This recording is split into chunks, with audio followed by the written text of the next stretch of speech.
actually got the ball.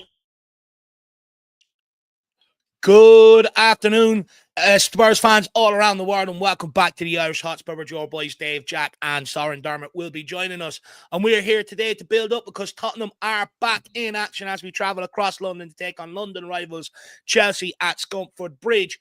Big London derby tonight. We've had 2.5 weeks with no football because of international break and FA Cup games. So, despite how pissed off I've been with Tottenham up until this point, I have had time away, revitalized, refreshed, and I'm going to focus on trying to finish out this season as best as we can. But a big game tonight. We do need to try and start picking up some momentum. News from within the camp, the likes of Postecoglou's come out and said the players are geared up for this final part of the season. Well, we will find out tonight.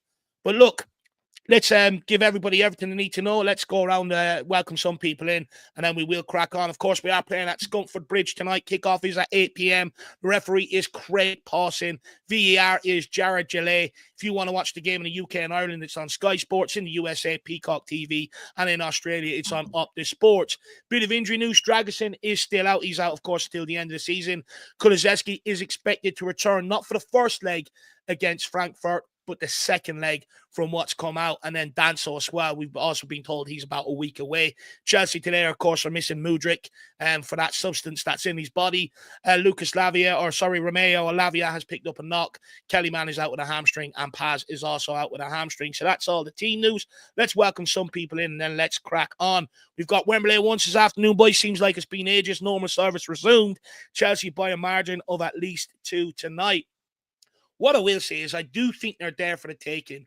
In years gone by, I can understand with your Lampards, your Drogbas, your Balaks, players like that. But this Chelsea team is not in great form since last December, which I pointed out in my pre-match build-up. Yep. And I think there's no better time to go and bury that curse tonight. We have Moondog says, big up, everyone. Come on, you Spurs. Big up, Moondog. Rich Esmond says, Eden, oh, come on, you Spurs. Big up, Richie. Leighton Evelyn, the biggest happy clapper in the world. 3-0 tonight to Chelsea. Boy Club says, big up, one and all. Come on, you Spurs. Great to see you, Oxymoron. We've got PH Family says, good evening, everyone. Great to see you. Moondog says, I can see us winning 2-1. Hope you've got fire on that, Moondog. Here, Hotspur J says, big up, everyone. Massive game tonight. Hope hands go strong, and let's build some end-of-season momentum. Come on, you Spurs. Well, that's one thing we are going to discuss this evening because, look, me as a fan, I want him to go strong tonight, but I just wonder him as a manager, put yourself in his shoes, knowing it's going to be a ferocious derby, the amount of injuries we've carried this season. Does he maybe pull out some of the best players and hold them back? Conversation we're going to have. I know what the fans want anyway. Ryan says, big up Dave on Jacko, 4-0 battering tonight. Won't be watching the game. Hope you're both well, though. You got to start watching the games of football. I know you love Ange secretly, Rhino. Mark News says, big up Paris Army. I'll take a 3-2 win and no injuries to Mickey and Romero. Come on, you Spurs. Do you know what I was doing? I said that in my predicted lineup, Mark. I was saying that when Mickey Van de Ven and Romero got injured, it was against Chelsea. They're coming back tonight. It's the first time we've seen them back as a partnership tonight, and it's against Chelsea. Hopefully, we can get them through the game. Neil G, good to see you. Just taking the standard L tonight. SDFC says, Benny, just got to get a draw. Look, a result. I'll take a result. Shem Tan says, afternoon, Jack and Dave and Mr. Starren. Hope you're both well, and here's hoping for a positive result tonight. Big up, Shemmy. Stefan Bloy says, Chelsea always turn into prime Barca when we play, no matter who or no matter where they are. Absolutely spot on. I remember Battle of the Bridge thinking, I understand their record at Stamford Bridge, but, they're not in great shapes. Hazard turned into Messi that night. It was absolutely, they always turn up for this. They always have the stomach for the battle for this derby. Alberto says, Jack and Dave, long time no see. Love you guys. All is good. Come on, you Spurs. Big up, Alberto. I really appreciate that. Do you know what? I really appreciate the love. My confidence is taking a hit lately, so I love that. Thank you, Alberto. We've got Gary Wesby. Hi, all. Not looking forward to this one, but at least I'm in good company with the Irish Hotspur. Come on, you Spurs. Really appreciate that, Gary. We've got Luke in the house. Spotlight on Spurs. Yo, big up panel and chat. Good to see you, my man. I was on the channel with him the other day, actually. I don't know why. Let's try and get each other's numbers somehow, my man. Big up, Luke. Hopefully, we can get in contact with each other. Good to see you, my man. We've got Kelly Davies. Hi, Jack. Good to see you. Hey, Kaylee. Just had a coffee with her this morning, chatting about life, chatting about Spurs, and descend into the madness. I'm back. I'm ready to descend back into it. We're back. Hopefully, it's madness in a good way. Wayne Bonner says, howdy all. Hope everyone's well and pumped for the game. How we all feeling about the game? I'd happily take a good performance with fight and a draw. Look, these games often have a lot of chaos in them, Wayne Bonner, whether it's injuries, VAR decisions, red cards. It doesn't matter. These games always have a lot of controversy around them.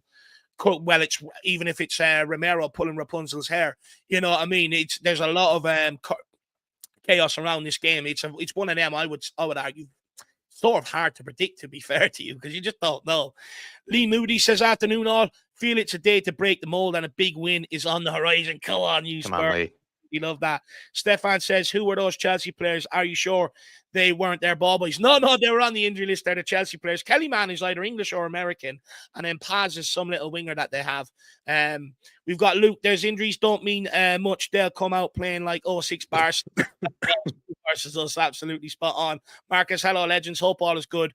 And we end the day happily. Good to see you, my man. Tartan Spurs, great to see you. Says, usually dread this game. Please give me some hope, lads. Look, everyone has to try and muster their own hope for today. Dante says, all the way supporters deserve us to go strong tonight. Absolutely spot on. Big up, Paul Mansbridge as well. Good to see you. Says, big up, lads. We also have DJ AK in the house. Great. Legend. Good to speak to you last night, actually. Jack Bloom says, hey, Spurs fans, we have to up our game now. Absolutely spot on. And then Mark McDermott says, watching the game from behind the sofa. Come on, you Spurs. Absolutely spot on. Then we've got a couple of member chats that we're going to get to here as well. Envy Joker Davies, a member for 12 months. Big up. Eddie says, come on, you Spurs. Momentum boost to push us to the end of the season. Win here tonight, and there will be a different atmosphere around the club. Yep. 1 year still counted, boys. Big up, Jacko, Dave, and Soren. No, you're absolutely spot on, and that's my whole thing around it. This game could really give us a lot of confidence, not only within the team, the squad, the manager, the staff in and around, but also the fans moving forward. You win tonight, you expect to put in a decent showing against Southampton, take all 3 points. All of a sudden, you're going into Frankfurt with a complete different mood, and I think absolutely we need to try and get a result today and get some positivity going. El Dante, member for 7 months. Come on, you Spurs. Thanks, guys. Big up to all. Guys. Big up, El Dante. Good to see you, buddy. Hopefully you're keeping well. Shem Tam, member for 11 months. Come on, you Spurs. Hit the like and subscribe, everyone. Now, big up, Shem. Really appreciate that. Very, very kind words, my man. And then we've got Tyler. Come on, you Spurs. Let's finally beat these MFers. Sick of losing. You know what? We're all sick of it, Tyler, and I think that's why the international break was good, because when you're constantly in that cycle of losing and negativity and stuff like that, it can really affect you and stuff like that. It was good just to take that break, clear your head, maybe look at things a little bit differently and just see what we can do come the back end of the season, Tyler. Big yourself up, my man. Great to see you in the building. But look, let's crack on. We'll get straight into it. First of all, Soren, it's absolutely great to have you back from your cruise. He's had a nice holiday, if everyone can see that. Look at he's glowing on screen. He's got more tan than Donald Trump right now. But Soren, I mean, it's after a disappointing run in March. I think we lost all 3 of our Premier League games.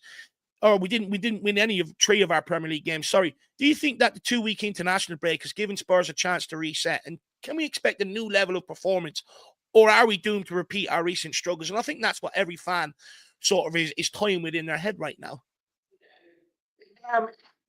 It's a weird one, because every time we get this international break and we sit down and say he's had chance to spend time with the players, we come out and play shit. So I'm kind of worried more that we've had a break and we'll play poorly, rather than we've had a break and we'll play well. But look, I don't think there's any Spurs fans out there, even us happy clappers, that are really confident for tonight. It's the 1-2 games of the season where you worry about an absolute trashing and hope we can do something, because it's about time we did. So I hate the international breaks, because as much as we haven't been playing really well, it does disrupts everything. So for me, I'd rather see international breaks totally gone and just carry on with the season, whether we're winning or losing.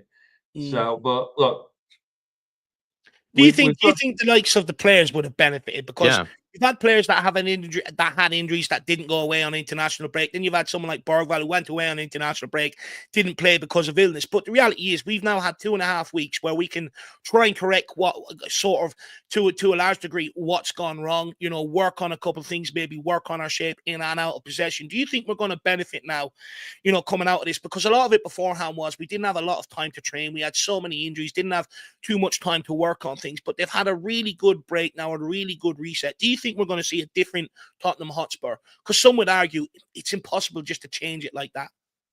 No, I don't think we're going to see a different Tottenham Hotspur, and that's the worry. Look, you know how positive I generally am. We're 2 years into Postecoglou now, and we shouldn't be waiting for an international break to get things right. Things should be clicking already. That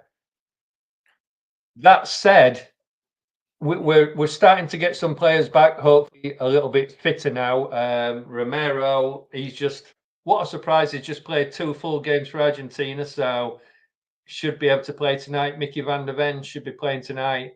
But look, every time we play bloody Chelsea, we come out with half the squad injured and half the players sent off. So I just don't know what to expect tonight. I really, really, really hope that they come out and we absolutely blitz them. Because look, let's not be mistaken.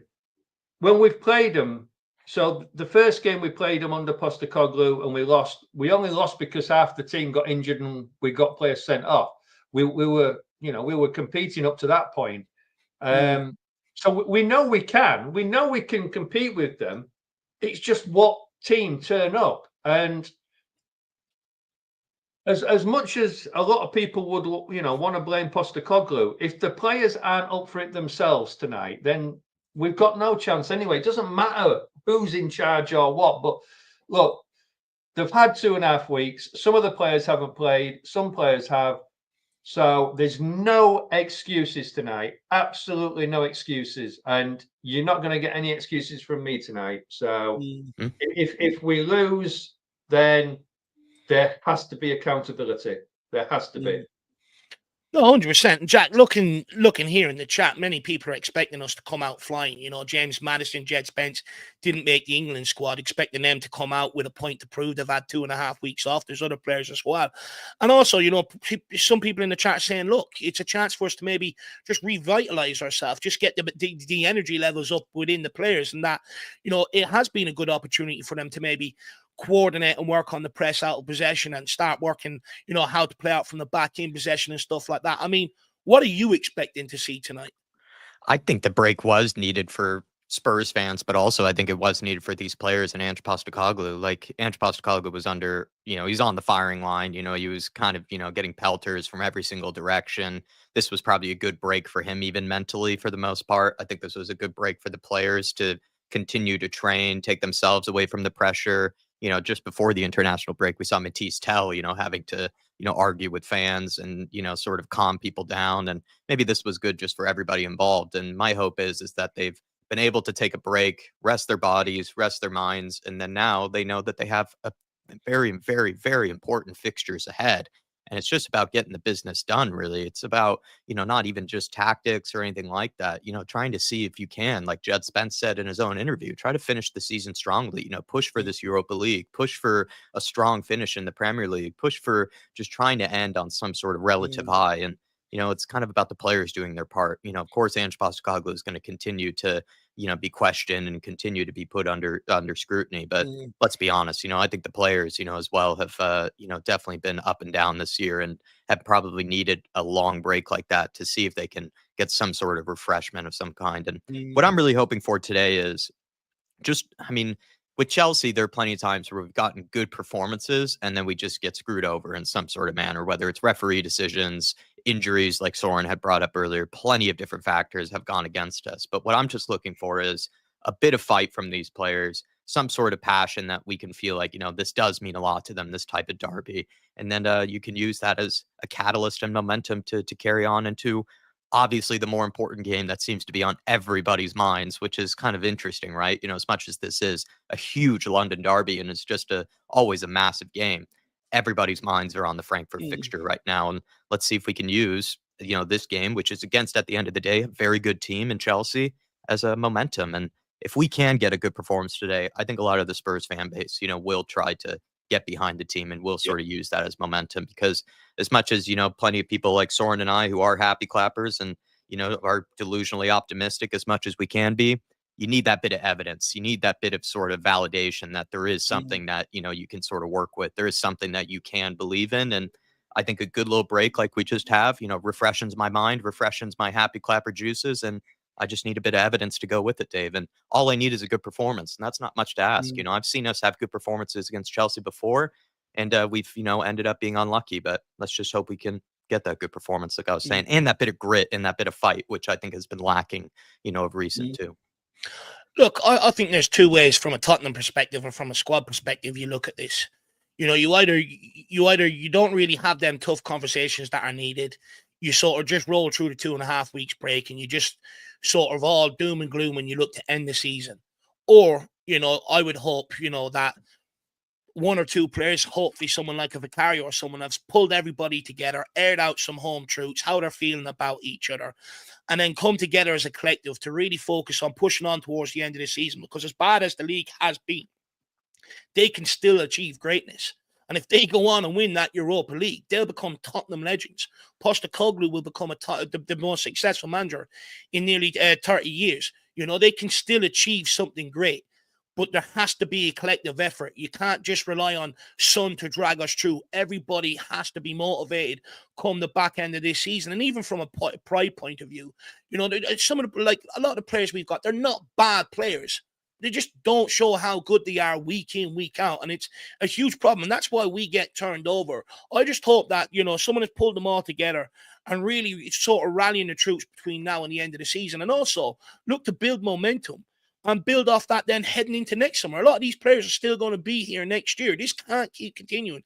Can't keep having this dark cloud. Eventually, someone in that dressing room has to get pissed off of losing and just start rallying the people, start getting them on side. And I would hope that has happened. But I think tonight's game is absolutely perfect for us. I would argue if we had, say Southampton today, do them players come back focused, firing? Is it hard for them to get themselves up for that game? Because what we've seen a lot this season, they struggle to get up for the smaller games, but the bigger games, they're always self-motivating. As soon as the game comes around, as soon as that last game's finished, you're doing interviews, all that sort of stuff, all focused on the Chelsea game coming up, the records being put out there, we spoke about all week, stuff like that. It's highlighted. They can't escape this environment.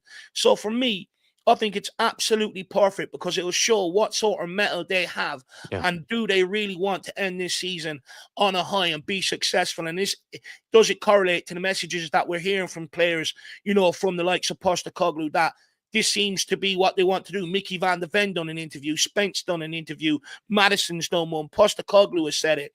And let's Spurs fans, we're sick of words. Put it into actions tonight and let's wait and see. But tonight, I think, will tell us everything we need to know. Because I would argue, I think if they do come out tonight and they put in a performance and they do get a victory, everyone gets behind it again. As Spurs fans, we only need the minute thing to get behind. True. And we will get behind it. We're just so used to being beaten down. We're just waiting for that 1 ounce of positivity. Hopefully they can deliver it tonight. There's 100%. No better time for them players than tonight to step up and do that. But just quickly, we'll welcome in Dermo. Good evening, Dermo. How are you? I'm all right, thanks. I'm all right. Thank you for having me on. As always, enjoy these match pump-ups. And sorry I'm late, Dave. I was late. I was out with the father-in-law. And, as time gets away and I run a few errands. So I apologize. I'm a bit late, but I'm here now. Productive man. Oh, very productive. Big up, Dermo. I really appreciate you coming back. Just quickly, I want to say hi to a few people. Big up, Charlie. Good to see you. Hopefully, you're keeping well. Stefan Blois, Chris Bell. Great to see you, my man. Wilson T as well. AK Shakes, Artist T. Good to see you. Paul's in the house as well. Great to see you. Guys. We also have Jose Alchal. Great to see you. We have Brecken. Says big up, Jack, Dave, and Soren. Great to see you, Brecken. Hopefully, you're keeping well, my man. How you feeling ahead of tonight's game? And also big up Moondog Bentacore, first goal score, 25-1 and 2-1 score. That's your bet tonight. Anyone else got any football bets on tonight's game? Please put it in the chat. Let us know. We don't mind an old accumulator every once in a while. Bentacore, Not a bad bet. Look, I would say he's definitely guaranteed to be on the team sheet since he's come back from his hiatus with injuries and suspensions. He is a regular on the team sheet in that midfield. He's a consistent in there. And I would argue, could he nick one from a set piece? Maybe. I think that's definitely on. Moondog, absolutely not a bad bet. You can see Jack now shaping up in the background. He's trying to find where he can do it. Big I up wish I Stevie as could. well. Great to see Stevie on his break as well. Good to see you, my man. But Jack, just quickly coming to you, and I mean, Soren briefly mentioned it as well. We always see, when Spurs play Chelsea, there's always a lot of drama. What kind of chaos do you think we'll see, tonight? Red cards, VAR controversy, something entirely different. I mean, we've had it all, right?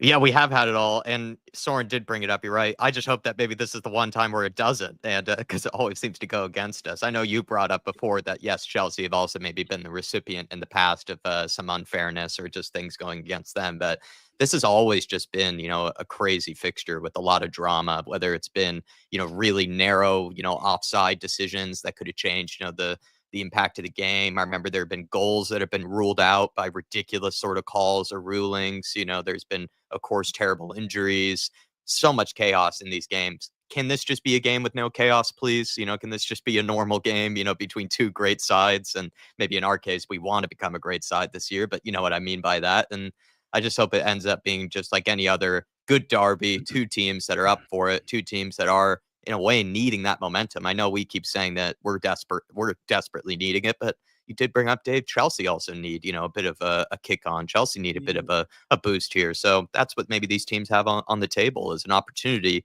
to give themselves that confidence, give themselves that buy-in, that belief again. And let's just hope that there's no external factor or anything crazy that ends up happening that changes the outcome of the game, because that always seems to happen. It's been a common thing in this fixture where the game has just all of a sudden just been derailed by something, whether, like I said, all the examples from before. So, Dave, I don't want to make a prediction because I just want this to be a normal game. Great question, though. And you have to bring it up. It's something that's happened it feels like, when's the last time there was a normal game between Chelsea and Spurs? Seriously. Well, like, we've had the hair pull. We've had Mickey Van de Ven and Romero going off earlier on in the season. We were also 2-0 up, lost the game 4-3. The season before that, we were reduced down to 9 men. Eric Dyer scored, disallowed.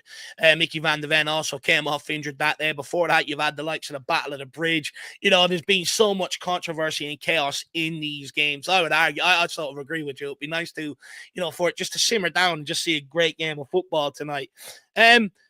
I've got two questions here from the panel, though, on what we were talking about, that or from the chat, that what we were talking about that I'm going to put up before we sort of move on. One is from Tumble, and I think RST also made this quote as well. Says Andrew's quote heading into this game: "We'll go there and have a crack and see if it'll be a good game, and hopefully we'll come out on top." A lot of people are saying that sort of quote is worrying them. I mean, how do we feel about that on the panel? Can you read deeper into that, anybody? Look, you got to go in there and have a crack. If you don't go and have a crack, what's the point of turning up? What's the point of even bothering pulling on a shirt? You got to go and have a crack, win, lose, or draw. Is he alluding to like maybe a weaker lineup or something? That's the thing I'm sort of interpreting from that, No, I think he's on there. Sorry, go on. Sorry. No, I was just going to say, I think depending which side of the stance you are on, if you are Ange out, you're going to read a different way to those that are probably more not Ange in, but more supportive of him. Now, I read that and just think he's saying, we're going to go there, we're going to give it a crack, and hopefully we'll win. I don't see what else he can say. He's not going to turn around and say, right, we're going to go there and we're definitely going to win, because if we lose, he's made himself look like a right idiot. If he turns around and says, we're going to go there and we're just going to try and defend and not lose, there'll be uproar. So I don't really see, for me, the harm in that statement. I think it's quite a sensible statement. Look, I wonder, when I sort of look at that quote, and this is just guesswork in my opinion on this, is it a case of not trying to say anything to rally Chelsea, if you know what I mean? Like, if he sits there and says, we're going to go there, we're going to, look to win, look to play them off the park, this, that, and the other, all of a sudden you're sort of poking the bear. And I wonder, is that what he's trying to do when he makes that comment, is not trying to poke the beast? so to speak. That's just my thoughts on it. People, let me know what you think. Anyone else want to come in on that quickly, and then I'll give you the other question from the chat. Just quickly on that, let's not forget this is what he's saying to the press, and everything he says to the press is turned around to suit a narrative. So just because that's the way he's said it to the press doesn't mean in the changing room he's not saying get your asses out there and come on, let's go spank this team. You know, there are ways to talk to the press, especially after the amount of stick he and the team and the owners are getting. You're not going to come out there and open yourself up to even more ridicule, even more stick, give a statement that can be twisted.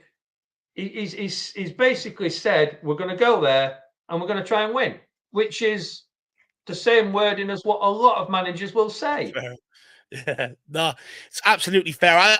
I do understand it from a fan's perspective, where you look at it and you go, you maybe question their confidence a little. I can understand that, but one thing as a fan, I don't think we take into account what you're alluding to there. It's like, you don't want to poke the bear. You don't want to, the media are already trying to grab headlines off them, every time they go into press conferences. You don't want to give them one either. And I don't think, as a fans, we put ourselves in his position to try and understand that. But I can actually understand it from both points of view. It doesn't give you loads of confidence. Big up Paddy Villa as well. Great to see you. Would love a win tonight, but and big up Iceman as well. Great to see you, my man. Hopefully you're keeping well as well. Good to see you back. How's the sun getting on over in USA? Put it in the chat. Update us, my man. And then we've got this from Stateside Footy, when I was talking about, hopefully that one of the players or a couple of players have bound together and sort of pulled everyone in and had these, clear the air talks and make sure everyone's on one page moving forward. But Steve Footy says, who's the player who's pissed off with all the losing? Who's the player who will set the tone early with an aggressive yellow? Who's the player who will be the one responsible for motivating this team? And I actually think it's a fair question off the back of what I've had to say. I mean, I think we were sort of having this conversation last night over on Big Up to a certain degree. And if I remember correctly, DJ AK, he sort of said Vicario. Does anyone else agree with that? And anyone else have maybe any other suggestions on a player that actually has the balls to do this? Because you go back to the Jed Spence interview when he was asked about the leaders, in terms of old school leaders. He said Son and Madison sort of tried to lead by example, but they're not guys that will be vocal. And unfortunately, this takes someone who wants to be vocal. Do we have that person in the team? Because many would argue 20 losses. We probably don't. Well, just to add to this, and I want someone else to come in on it because people did hear us talk about on Big Up, but I mean, we were talking about, like, who is that Roy Keane-like character in the squad? Like, when you are going through some sort of losing spell that just says enough is enough, we have to absolutely, have to step up here, and you have to hold yourselves accountable, regardless of tactics, regardless of manager, regardless of referee decisions, whatever's going against you. You have to show that sort of fight back and that will to be able to sort of stand up for yourselves, take some accountability yourselves. And it just seems like a lot of the players in the dressing room this season haven't necessarily shown that. And I don't want to bring up the whole darts thing again, Dave, because, it's one of our favorites, to reference. But that's, I think, where sometimes we've come from with, after a bad loss, right? You're seeing Brennan Johnson and James Madison, having a good time, after a bad loss. And it's like, if you really were a guy that's like truly, really competitive and just a guy that just hates losing, which there are people out there that really just can't stand losing, you wouldn't be doing something like that. You would probably just be a guy that just sort of mopes his way home and is trying to think of some ways to sort of turn things around, or in a sense, just sort of collect yourself to try to go back at it again to change things. And we just haven't seen that from the squad. We're seeing them fight with fans. We're seeing them, sort of mope about and just not really take that sort of accountability and for themselves, for their own career, but also just for the team, so that when they do win a game, they can show to us, that it does mean something to them. And I think that's what we're looking for, is just somebody in that squad who looks like they are just a true competitor and doesn't take losing, lightly, and is willing to do whatever it takes to fix it for the next time. Because as much as, like I said, Ange will be put under scrutiny, Ange is under pressure.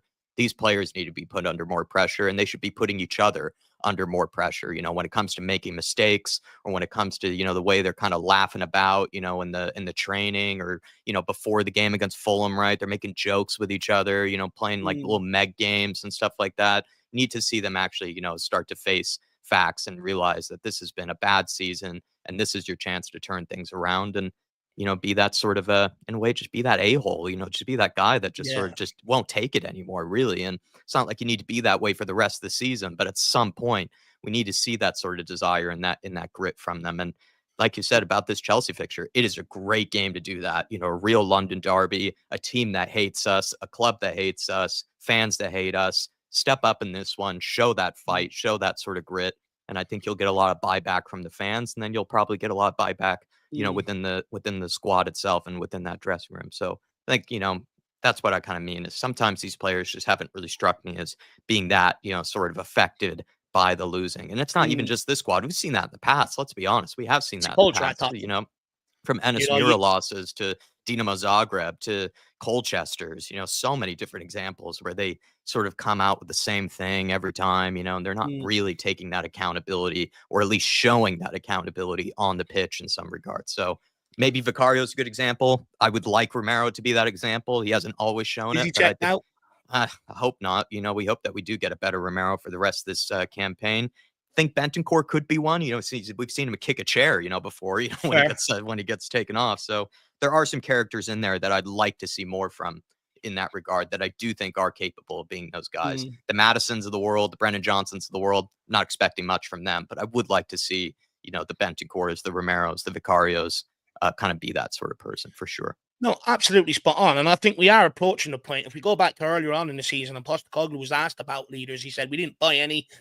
We're hoping that some organically grow, through the squad. And I think we're approaching that point. And I think this is, to the point where I think, it might come back and help Postecoglou if one or two players do emerge and organically grow. But that's only going to happen by a couple of people being fed up with what they're seeing around the place, fed up with losing. If there are people dicking about in the warm-up, which is concerning because it's usually Maddison and Son when they're not starting, people to hold them accountable, pull them out and say, guys, that's not acceptable. Look where we are. Look at the message the perception you're giving out to fans that we don't care.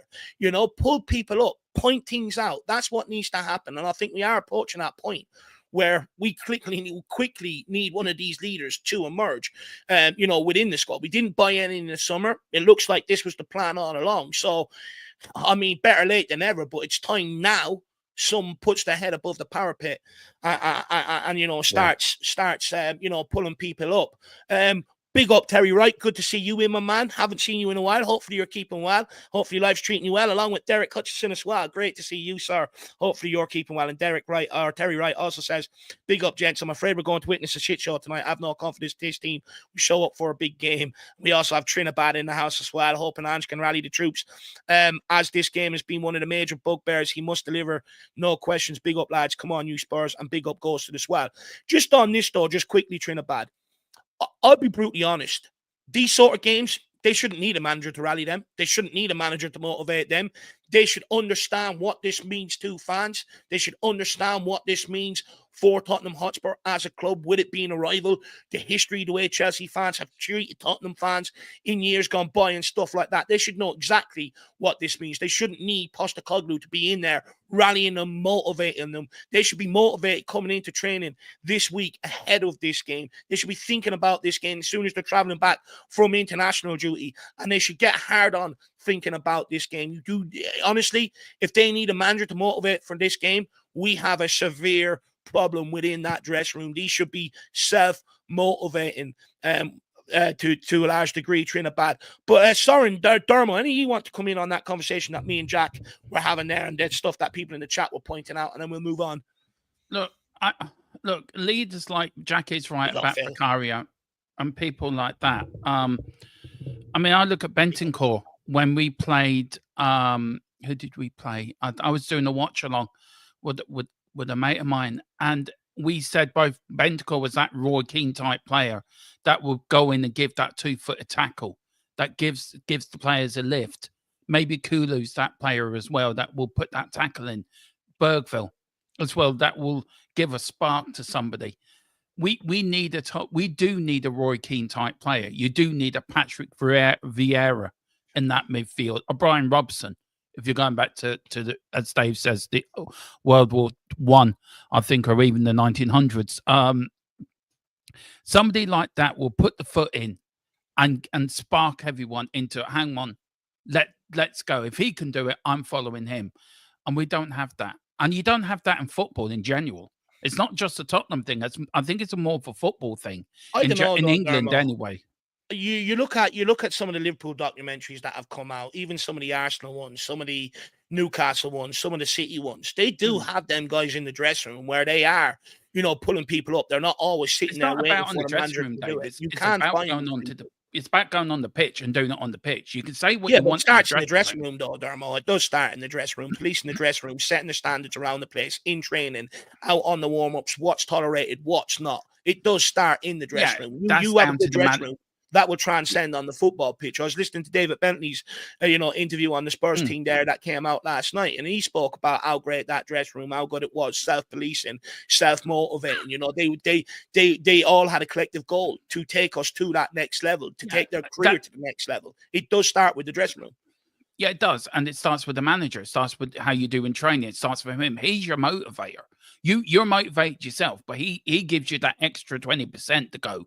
And then that filters into the dressing room. It's your manager where it starts. Players were motivated by Fergie because he had that winning mentality. He wouldn't accept anything less. The last words he said to players going in that dressing room, don't let these effing lot beat you. That was his last words. It starts with the manager, and then it starts from your captain. He has to show winning mentality, lead by example. And then there's other players, the captaincy group have to all get together. We're now going to lead by example. So it's a combination of everything and everyone running in the same era. We're not pulling in the same way. There's players pulling in one way. Maddison's not a captain. He wouldn't inspire me out of bed on a bad day. He's not vocal, and when he's not things going the way, he mopes around. You look at Romero; he's not bothered anymore because he's got one eye on Real Madrid or wherever. But you look at the likes of Archie Gray, you look at the likes of Bergville, you look at the likes of Kulu, players that will put a foot in and will put a performance in. And then the players you're looking at, they're the players, and it's ridiculous that we're asking two 19-year-olds to be the one to lead us, where they should be the experienced players doing that job and letting them grow. And it shows how bad the squad is. And it goes back to Dave. It goes back to recruitment, Dave and Jack and Soren. That's where it goes back to. Not buying the right players to come in to do the job you specifically want them to do. Until we get that right, then you're never going to have anything. But it starts from the very top. It starts from your manager, what you do in training. Then it goes down to the captain within the dressing room. You go out there.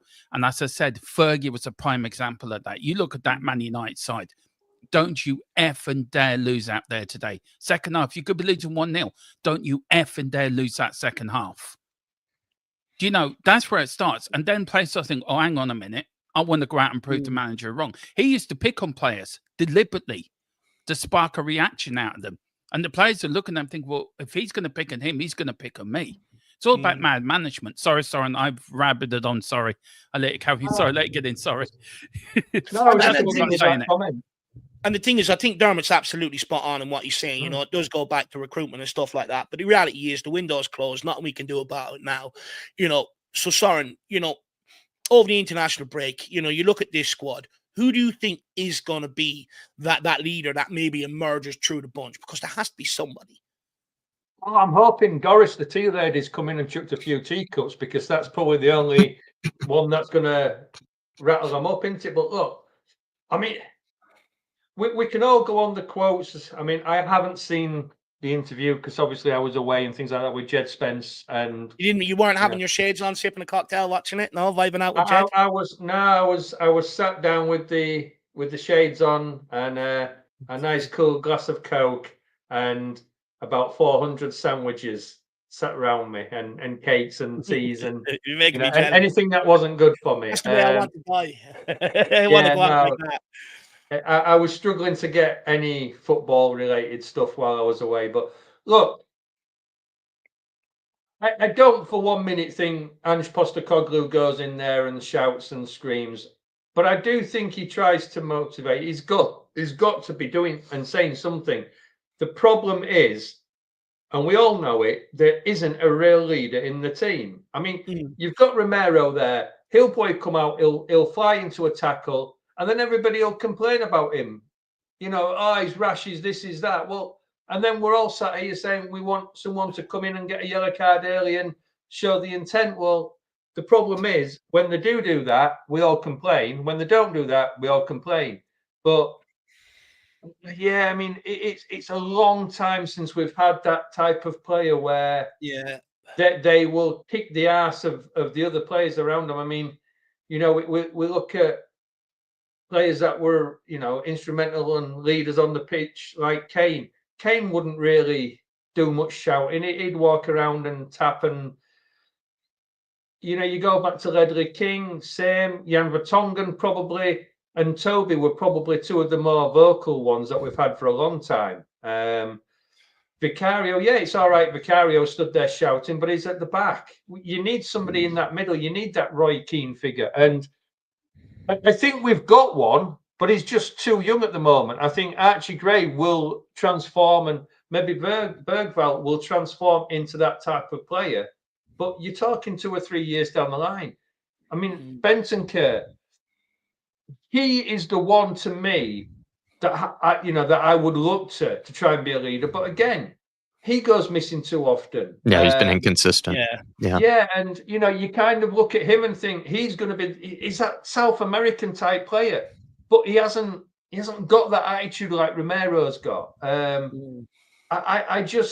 think that is the one thing that this team really, really does lack and has lacked for quite some time, is that player that's just going to go and get you by the scruff of the neck and saying, "What the fucking are you doing? How are you making mistakes like that? Why are you making mistakes like that? Pick them up the ass." You know, I mean, we've seen other teams where they almost start fighting between themselves because somebody's having a go at them for being shit or for not concentrating. Yeah. And you don't know. I just, well, you know, we listen to what Ange says, and he wants a certain type of player, and maybe that's not the type of player he wants. He wants everybody to gel and be happy with each other. But the problem is, you have to have somebody who upsets the apple cart now and again. And I don't know. I just feel that if, and I know it's a big if Ange Postecoglou or whichever manager is taking us forward next season, the one player we have to get in the summer is an absolute general. We've got to have that leader on the pitch, or we've got to transform one of the players, because the captain, the captaincy, whether it's Son, whether it's Maddison, they are not the type of players that we want, because we want somebody who leads by example. And on paper, they're two perfect players because they should be the ones that are lighting the team up, but they're not this season. And whether it's been too much, and Sonny is, he's a favourite of mine for the Tottenham team, but he's too nice a guy. Yeah, I agree. He's not, and you need that arsehole of a player on the pitch, and that's not Sonny. Maddison is a dirty little player sometimes, and to me, if he had the attitude, he probably would be the perfect one.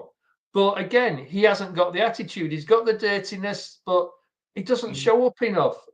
We've got to have that player that he might not be the best player on the team, but he is the one that goes round, slaps them round the back of the neck, slaps them on the ears, kicks their ass, kicks the shins if they've or got even puts an arm around their shoulders. Some people need a bit of love. Do you know what I mean? Yeah, I mean, but you go back to the great generals of football, and we all say the same names. You know, you're looking at Keane, you're looking at few. You know, I mean, even Scotty Parker, when he came, he would be a little bit of a, go up and shout at people, and that's the type of player we've been missing for so long. You know, we all want to see these flair players, but the problem is you've got to have that dirty little twat that goes and kicks everybody. And we haven't got one. 100%, and the biggest thing for me, is someone that's vocal. When I look at, a lot of our games this season, and in general the last few seasons, what really annoys me is when the going gets tough, everyone is just sort of resigned to, losing or the game going that way rather than trying to put it right. And you don't really see anyone communicating. You don't see anyone bollocking, say, Johnson for not tracking back. letting that runner go and pointing out the importance of why you don't do it, stuff like that. You don't hear anyone sort of trying to rally the troops or telling people to calm down when we're in possession, when things aren't going right and stuff like that.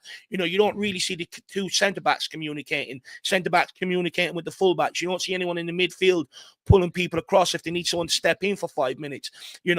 That's glaringly obvious on the pitch. And that's one thing that, even if you don't have that old school leader that rules by fear, which I'd argue, that shouldn't ever really be stamped out at elite level sports. Most great teams have, a really great leader that usually does, set standards around the place and people respect and do fear to a certain degree. But one thing that should never be lost is communication on the football pitch. It is so key. It's absolutely vital. Communication on the football pitch, and that should be done by everybody. If you all have a collective to win, that should be done by everybody on the football pitch, and that is something that is really, really lacking. But look, let's take a couple of more comments here from the chat, and then let's progress with the discussion. We have Faz Radfire in the house. Big up, Faz. Good to see you, my man. Hopefully you're keeping well, lad. Favorite channel. I really appreciate that, Faz. Very, very kind of you. We also have Derek Hutchins says, good afternoon, Jack, Dave, Dermot, and Soren. Good to see you, Derek, my man. We also have LTL Cockerell, member for 15 months. Win tonight would be my highlight of the season.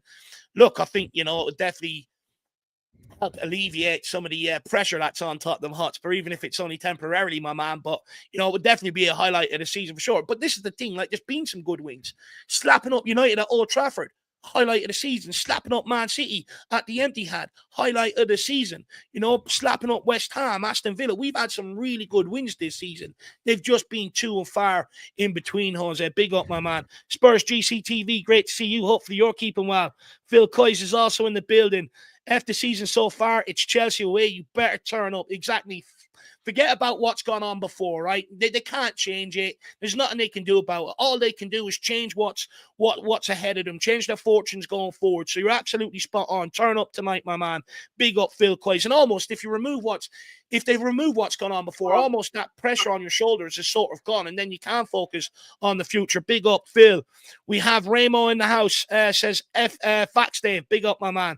We also have RXT in the house. Damn, Dave, you get bonus for football matches. I love the game as much as the next guy, but honestly, I woke up with a heart on today. Chelsea, absolutely love it. Big up, Banjo.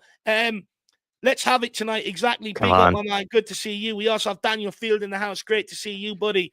We also have Jack sending in a member for 25 months, 300 in the house.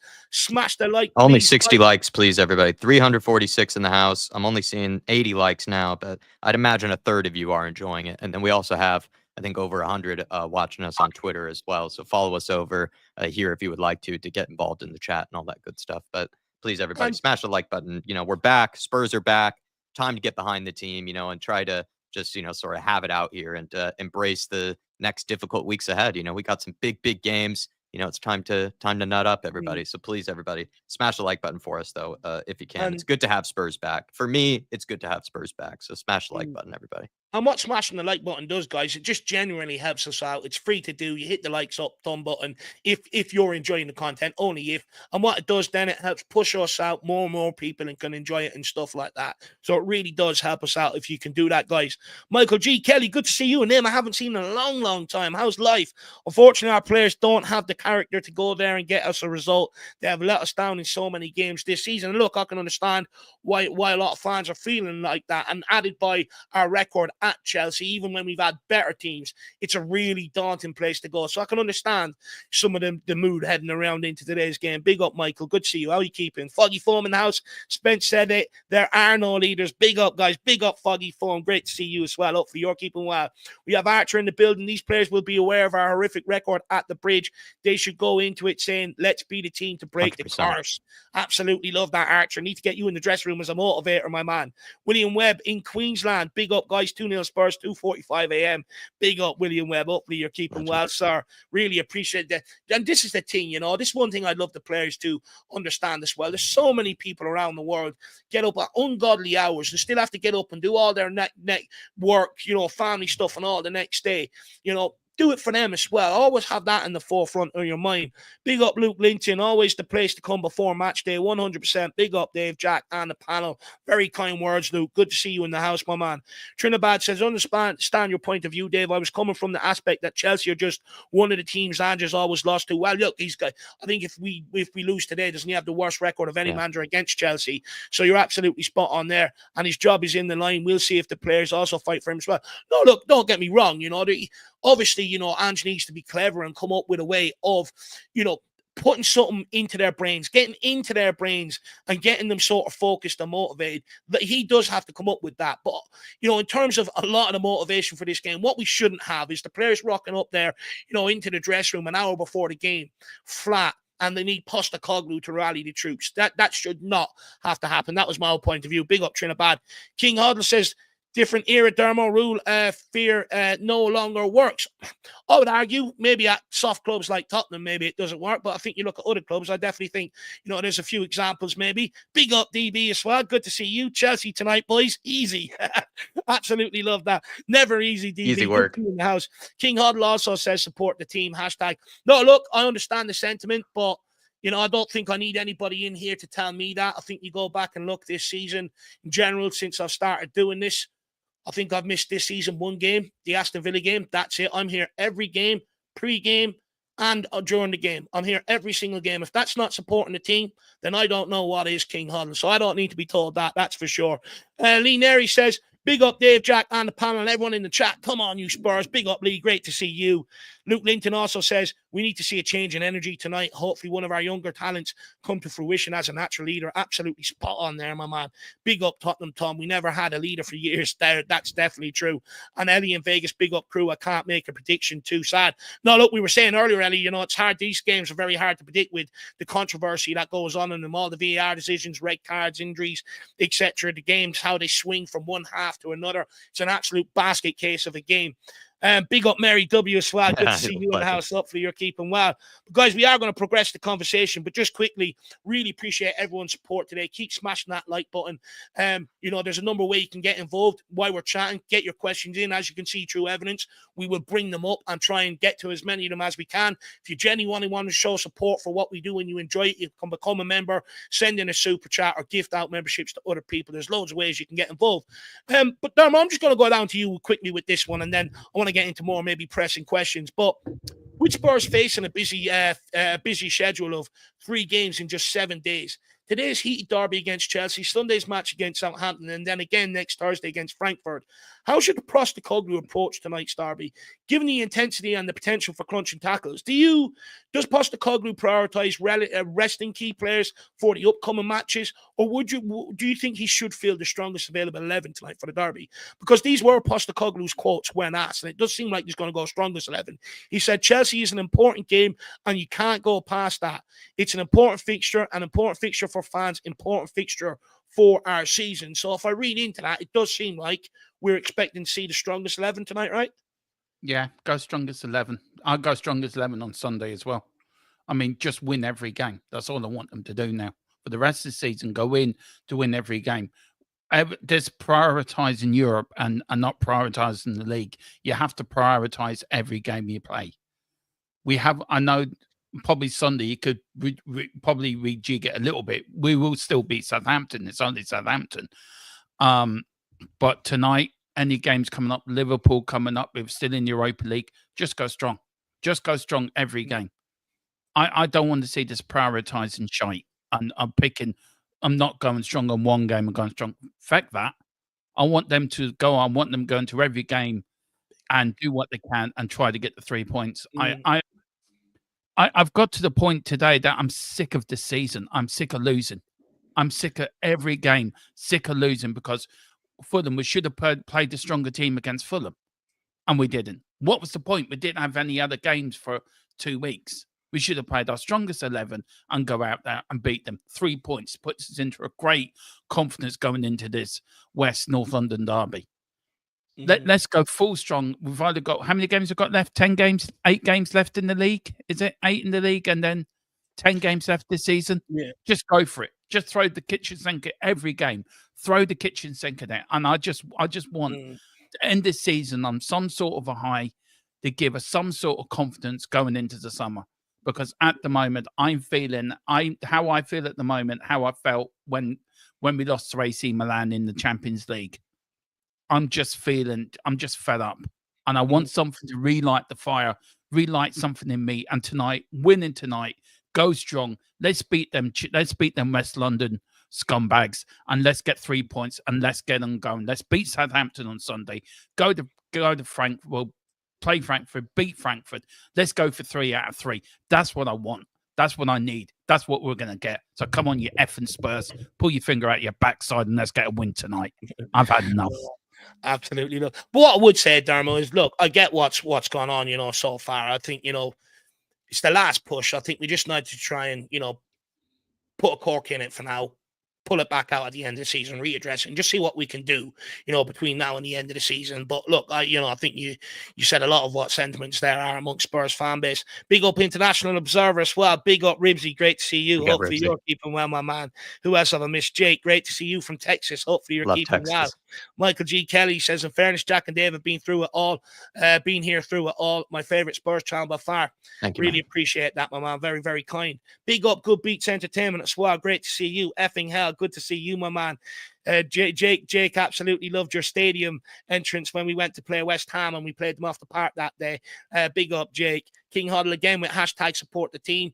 Don't know what point you're trying to prove. Don't need to tell me to support the team. I'm here every game. Colin Turner says, if, and it's a big if, match Chelsea for effort, then we have a chance. Absolutely spot on, Colin. Colin, good to see you. How are you keeping? I haven't seen you in a while either. Great to see you, my man. You're absolutely spot on. And that's half the battle, matching their intensity for the game and then take it from there.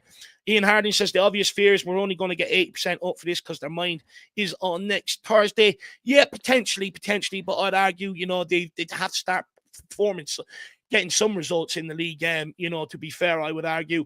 Ben Kaufman says they should turn up for every game. Fans have put down a lot of money to watch the team. Give them a performance they can be proud of. Absolutely spot on. King Huddle says he must go strongest 11. No ifs, no buts. This time is nigh. Absolutely agree with that. And we have Super Spurs TV in the house as well. Big up, Blaine. Good to see you. Hopefully you're keeping well, my man. And then we also have Michael, he says someone needs to relight Dermot's fire. Big up, my man. And also big up Jimmy Hotspur. Great to see you. And then we have this super chat here from Spurs, Super Spurs TV. Says, big up, lads. I'm going to call a win tonight, followed by a disappointment on Sunday. Draw versus Southampton. It would just be so Spurs. Big up. Come on, you Spurs. And you know what? It is just like Spurs to, pull off something like that. But, look, a win tonight would carry so much weight within Spurs fans. It's been such a long time. It would come as such a massive surprise. It would give the team a massive momentum boost. And I would argue, I think if you do beat Chelsea tonight, I think you sort of have that confidence. You go in, bit of swagger, he pops Southampton off the park, and then you go into Frankfurt. That game will be tricky, though. Frankfurt will be tricky. There'll be a lot of nerves around it. First leg is the home leg. It's a different in pressure altogether because they know they need to get a decent result at home. That will be the game where I'm a bit more nervous for because of what's at stake. But tonight, it's sort of a free hit for Tottenham. What's done is done. We ain't gonna really, finish too much higher in the league. What have you got to lose? Go there and try and take all 3 points tonight. Yeah. Big up, says Blaine. Great to see you in the house, my man. And hopefully you're keeping well. Where are you traveling to this month? I know you're a man that travels around a lot, so big up, Blaine. But guys, let's get in. I want to have a bit of a conversation about Jed Spence and Destiny Udogie because I think we're all expecting Pedro Porro to start. It's clear he's Postecoglou's preferred choice. And despite people having the problems with his defensive frailties, he does offer a lot to how Tottenham, play and go forward in terms of the attack. And I would argue maybe some of the conversations around him have been a bit unfair considering we are asking him to do 2 jobs. We're asking him to do the winger's job, Brennan Johnson's job, and we're asking him to defend. But it's clear with the amount of games he's played since Postecoglou's arrived, he is a firm favourite, and I do think he'll start tonight. But a lot of the fans are weighing up. Should it be Jed Spence or Destiny Udogie at left back? And I think many fans are sort of erring on the side. It's no brainer. It's Jed Spence. But I just sort of want to have a quick conversation. What do you think gives Jed Spence the edge over Destiny Udogie at left back, for instance? We'll go to you on this one, Soren. Nope. He's not there. This season, Udogie's been... He's certainly not been the player he was last season. And when we look at Jed Spence, I mean, he's been phenomenal. Let's not understate what he's done this season. Doesn't matter why he didn't play or why he suddenly started playing. He's taken his chance, and that shows a lot of character from the lad. Mm. And I do think, as much as I've shouted for him to be at right back. Do think he actually looks better on the left. He does seem to. Is that due to instructions, though, on how they're asked to play? Well, I don't know, because he's played on the right a couple of times. I mean, he hasn't had much time on the right, but when he has been on the right, he does seem to have made one or two little mistakes. And I mean, I'm not trying to belittle the lad. I think he's done fantastic. But I do think he looks stronger on the left, and he makes us look stronger when he's on the left. Would I prefer to see him instead of Porro? Yeah, I would, because I think Porro has been absolutely shit this season. But he's not the only one. You know, I'm not trying to dig out players. I think the way it probably will start is Spence on the left and Porro on the right. And that's the way it's probably going to be. But yeah, I mean, for me, it doesn't matter what happens. Spencer's got to be on that team sheet, and he's got to be one side or the other. So if it's a case of it's either Udogie or it's Spence, then I think I'm picking Spence on this season's form. You know, if Udogie, when you look at their games, what do you think Udogie needs to do then to displace Spence? Is probably the better question. Where does he lack compared to what Jed Spence gives us? I think if we were talking about the Udogie from last season, I think it'd be a very tight call. I really do, because I think he was very good last season. Yeah. This season, he just hasn't hit it again. But then there aren't many players this season that's hit form. So, you know, whether it's a disbelief in the system, whether it's a disbelief in the manager, whether they just haven't got over the injuries or what, I don't know. But for me, at the moment, on present form, it doesn't matter whether we're talking left or right. Spence is the first name on that list, either left or right. And then you work out which other player is going to play alongside him. Because he has been tremendous. I do think Udogie has a little bit more, when he's on form, I think he's got a bit more of a sparkle to him. But Spence is probably certainly a lot more solid. He's certainly a lot more solid. So to me, left, you know, if we're talking about left back and right back, you pick Spence and then you pick the player to play with him. Full stop. I think Udogie has been somewhat of a victim of the same thing that Romero had gone through, where he didn't have really any preseason whatsoever, and he also didn't have a whole lot of time off. I think he, in fact, was sort of rushed back to basically be available for this season. And we know that Romero had a similar issue where he didn't really get a whole lot of time off. He then, got a really bad injury, potentially because of that. And as well, with just sort of this nature and style of play, like I do think you need some good rest over the preseason. Then you need a lot of time to sort of train and get your body right and into the right shape. And Udogie was pretty much just rushed back into things. And I wonder if that's set him off on the back foot. It's not like a total excuse or anything, because I think he has been pretty poor at times this year. But I wonder if that's a bit of an explanation for it. 100% it is. Yeah, 100% it is. Look, I mean, Udogie came in, I think, with one or two preseason games. I think Ange actually alluded to this in one of his recent interviews as well, that some of the players came straight back into it, and that absolutely affects you. I was listening to Danny Drinkwater on, was it Rio Ferdinand's podcast, I think, and he basically said, up until he went to Chelsea, he never missed preseason, and his football career was on the rise. When he got to Chelsea, he said he missed something like 5 out of 7 preseasons or something like that. And his career absolutely tailed off. And he said preseason is absolutely can't underestimate it.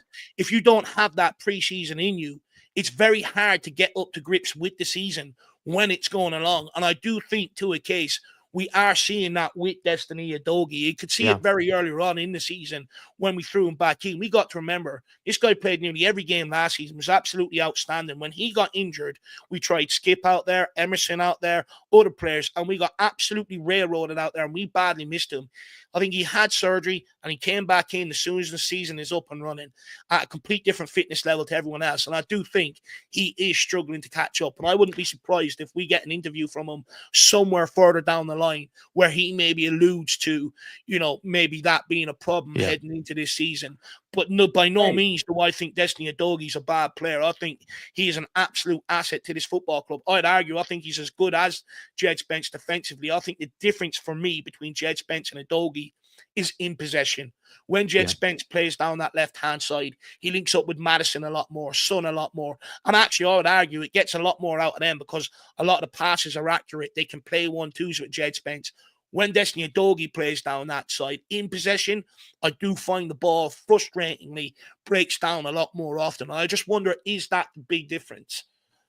But Dave, I mean, if you look at, we say how important pre-season is, and this is not an excuse for Ange. Ange has not actually had a proper pre-season with this team because the players haven't been there for him. It's been bits and bobs. I mean, you go back, the last time we had a proper pre-season was under Conte, when we saw all the players running up and down and spewing up and things like that. And it made absolutely no difference because that was a disaster of a season as well. But if you look at the last two pre-seasons that Ange has had, it's either been tournament or they haven't been there. Players have been out. So I just find all these pre-seasons where we've got international tournaments that are going on longer is an absolute joke. I mean, we say about Romero. Right. Romero had his 2 weeks off from the World Cup.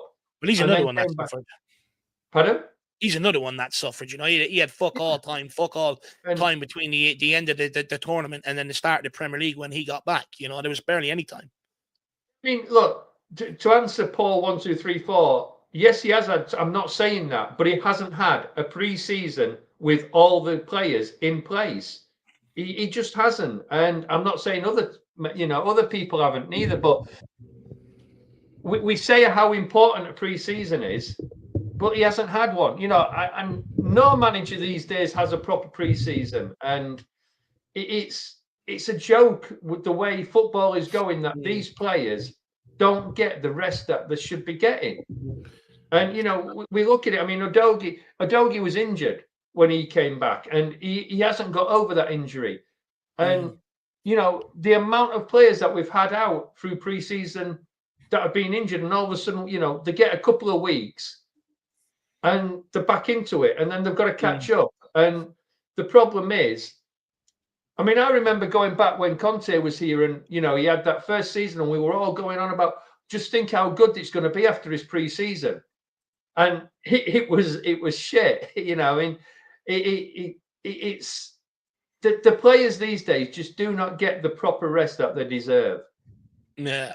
I think in Udogi's case, just quickly, like on what he's not doing that Jed Spence is, like, I think Udogi last season offered so much more of an attacking threat than he has this year. Like this year, like when he's gotten forward, I just feel like he's not, getting past players. He's not necessarily making the right runs. He's not playing, those nice little cutbacks that he used to players making late runs into the box. He's not really like a brilliant crosser of the ball like Pedro Porro, but he was good at picking people out in the penalty area, that were sort of, positioning themselves for like a little short yard pass or something like that. And he's just not really offered that attacking threat. And then defensively, I think he's been prone to mistakes, this year with either slips or just sort of ending up giving away possession in a bad area when everyone's forward. And you just sort of feel like, the Udogi from last season is very different from the Udogi from this year, and especially going forward. And then I agree with everybody saying, like, he has the attributes to be a great defender. Yeah. But then this season, he's just had these lapses of concentration. And then it's just at times, it's just gotten done, maybe more than we would expect him to with, what I think even Cole Palmer was one of the games, if I'm trying to remember last time, where he just sort of like skilled past the entire team on that left side.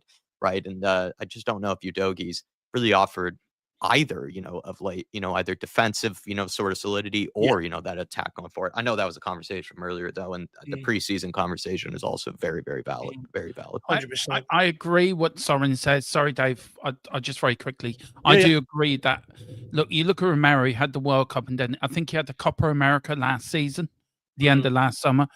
You've got these international friendlies as well with the Nations League in the summer. You've got this I know the Club World Championships not going to be affecting us, but they're going to be affecting Chelsea and Man City. And there's players that won't get a pre-season. Pre-season is so vital for your season. How you're going to play this season, how you're going to set up. It is so vital. And I agree with Soren. He hasn't had a full season with these players because either they've been injured, they've gone away on international duties, and then they're injured. Your doggy was injured coming into this season. He said it himself, Dave. You cannot catch up with football. Football, in the middle of the season, you're going to hit a brick wall. This is where pre-season comes into effect. It helps you through that brick wall. And look, I think Jed Spence has had a point to prove this year. I think he's had a very big point to prove. He's had a point of view to prove to people I am as good as people have said. We've seen the Jed Spence we saw at Forest, in my opinion, and I thought he was great at Forest. So I think he's had a point of view as well. And look, your doggy, I think he was injured, and I think he's just had one of them seasons when you're injured at the start of the season, you're always playing catch up. And it's just when you try to, Dennis trying too hard, you're over trying to play well. And I think also that's been Jed Spence as well. He's been over trying. I think I think get him a good preseason, and you see your doggy back to his best next season. But I think you put your doggy on one side and Jed Spence on the other, and I think there's your win backs. Because I think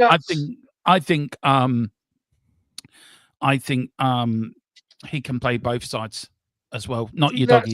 Do you think that's the thing about it all, though, Dermot? That because of the absolute lack of form and how shit the season's been, that the players are kind of over trying, which is making it even worse. You know, what I mean, I think so. I think maybe in Romero's case, or Dougie's case, you can argue, with the pressure coming in, not having preseason and stuff like that. But there are other players who did have a preseason, but didn't look great. The likes of your James Madison, Son. If you take yourself back to preseason, it was all the players that came in with a point to prove that were the shining lights in preseason. I just think some of it is maybe down to self-motivation at Tottenham. But I do want to take a few comments here from the chat, and then I actually want to get in and talk about Romero and Mickey van de Ven, if that's okay. Does anyone else have anything they want to add? No, I think we covered that. Okay. It needed to be talked about. Yeah, the fullbacks. Yeah, it was very well said. No, we want to move into a bit about Romero and Mickey van de Ven. Tony Southfield says, become a YouTube member. Really appreciate that. Very, very kind of you, my man. He says, thanks, guys. Big up to all you do. Long-time lurker. Appreciate all your work and Date's passion. Do you know what? I really appreciate that, my man. Very, very kind of you, Tony. And good to see you come in and comment and stuff like that, That's what we want everyone to do. This is what I've set this channel up for, to not only share how I'm feeling about Tottenham, but for all you guys as well. So no need to be a lurker. No need to stand from a distance with binoculars. Get involved, Tony. Big up, my man. Really appreciate the support, buddy. We've also got Pete in the house. Pete Word, he says, greetings from sunny Lanzarote. Romero should play well tonight, being watched by Atletico. Pete, Lanzarote's a great place, my man. I've been out there before on holiday. You living out there, you're on holiday. If you're living out there, you are living the dream. Have a few Estrellas for us, my man. Big up. Yeah. Pete. Jimmy Hotspur says, seriously, what has anyone seen for months that make them feel we can get a result with one tactic manager? Absolutely nothing. We are all coming in here sitting on hope, Jimmy. But that's part of being a fan, I suppose, isn't it? Yeah. Hoping for the best. Blaine also says, Dave, no travel this month for work. A change, taking a few days down in Bantry to the family cottage, Easter Tuesday till the Friday. Is that sounds lovely? County Cork. Very nice part of the country, my man, down there. You're going to enjoy yourself down there in Bantry. A family cottage down there, very nice. And you're down there for Easter, probably a big family Sunday roast dinner or something going on there. Hopefully you enjoy yourself, Blaine. You get a nice little Easter egg. I do like the Ferrero Rocher ones now, where they've got like the Ferrero Rocher in the egg. It's absolutely lovely. Why is this playing up now? Need me to click on some comments? Okay. Yeah. You got it. There we are. Paul says, Dave, I don't think he had a choice to play Johnson as Odegaard has been injured a lot. I'm hoping he goes with Odegaard, not Johnson. Kind of true. Not 100%, but what I would argue is to take him out earlier and bring someone else in. Just put someone else there and make a point to him. But I get what you're saying. Simba Saratiel, sorry, I'm just going to call you Simba. I absolutely butchered that. I apologize. That's just crap by me. I'm usually better. He says, how are you, Spurs family and fans? We're good, my man. How are you keeping, Simba? Stevie Fraser says, all around, to be honest, Spence is so calm under pressure, makes such good decisions. Destiny is great, but hasn't been this season. No brainer. Absolutely 100%. spot on. Lee says, Dave, I think you were right that due to Us inverting both our fullback. Spence looks better on the left as he is cutting inside onto his strong foot. See, this thing, I don't think we invert both fullbacks. The way I look at it, I think, the left back is more of a player that goes on the overlap on runs more often than cutting inside, whereas the right Porro's side is the one that sort of is tasked to come inside a little bit more often. That's my feeling on it, and that's maybe why Jed Spence plays better down that side, because when he did play on the right-hand side, I was having to play the more inverted role. I think it was against Ipswich. He looked half the player, but when he went back out to left back, he looked back to Jed Spence, and I just wonder, is it because, and the reason why I say different is because with Son, he wants to cut inside when he gets that ball. He does not want to go outside. He wants to cut inside. Maddison wants to play inside. You don't need your left back to cut inside. And if you actually watch what a lot of what Adogi does or Spence does, they overlap Son. They pull bodies with them to free up the space for Son to cut in. Whereas on the right-hand side, Johnson can't do anything. So, we're actually looking for Porro to get down that right-hand side. But also at times, if the ball does go in there, sometimes we like Porro to cut in through the middle and try and play centrally and stuff like that. It's a bit more different that side. But big up, Lee. Good to see you. We also have a big up, Tony. We've also got, just 1 second, Nice Pure Coises, big up, all much love, great to meet you. Tuesday, Dave, enjoyed being on the stream, and it's fun, really enjoyed it, Nige. Big up, my man, and you have very kind words for me beforehand as well, so very kind of you, Nige. Big up, my man, very, very kind of you. Paul 1234 says in-game management is non-existent. Team Harris is checking in the building. 2 games I don't care about every season. Liverpool and Chelsea, literally no point in us turning up. Well, look, I want to turn up. I can't take another defeat to a rival. Oh, Alpesh Patel says, good evening, Dave and Jack. Not going to the game or watching it tonight. Hopefully we will win, as I'm going to see David Gray. Oh, honestly, I love David Gray. It's one of my guilty pleasures. Sail away with me, honey. Absolutely love it. Big up, Alpesh. Good to see you, my man. Love David Gray. Jealous, actually. Niall O'Connor, great to see you. Good to be back, boys. Come on, you Spurs. David Granola, pre-match pump-up. No, pre-match pump-up was on We Are Tottenham TV. This is pre-match build-up, David. But big up says, I need the fib to get a score to get me going tonight. On the scoreline inbound and much Spurs circus antics. And then we also have Custard. Good show, guys. Interesting discussions. Appreciate that. Thanks, Sorry, man. was that you, Soren, that wanted to come in there briefly? I was just going to say, you're saying about Udogie not... If you go back to last season when Udogie was on form, he was inverting massively into the middle of the pitch. And he put inverted more than the other side did, more than Porro did. So, this season he's certainly stayed more on the thing. So whether that's affecting his form as well, I don't know. Yeah, fair point. It could be a fair point, actually. I never really considered that. Absolutely fair point. We've got Faz Bradford, 4-1 Spurs, no red card or individual mistakes equals 4-1 Spurs. You're absolutely spot on. No silly, we don't need anyone getting caught on the ball. We don't need anyone giving away a penalty. Don't need anyone getting a red card. Just be smart. But I would argue if you're hyper-focused for this game, which you should be, then, you eliminate a lot of these mistakes. Faz, big up, my man. And then we also have Michael in the house. If Ange turns this season around, he'll be a legend. Look, if he goes and wins that Europa League, he would be the most successful manager at Tottenham since 84 in Anderlecht. So, he will become a Tottenham legend. A lot of these players will become Tottenham legends because the reason why a lot of the players that, my dad loves, that Dermot loves, Soren loves, sorry about that, and a lot of other older Spurs fans, the reason why they revere, a lot of the older generation, the likes of your Graham Roberts and people like that, is because they delivered. They've given them some of the best moments of their life. Like, I think back to Champions League final. I can recall that whole day, what I've done from morning to evening, the whole week, everything. These things stick in your brain, and so if these guys go on and do end up winning that Europa League, then despite what people have said all season long, they will go down as legends at the end of the day. When people talk about some of these guys, some of our cup runs, our league form has been shit when we picked up some cups in the past.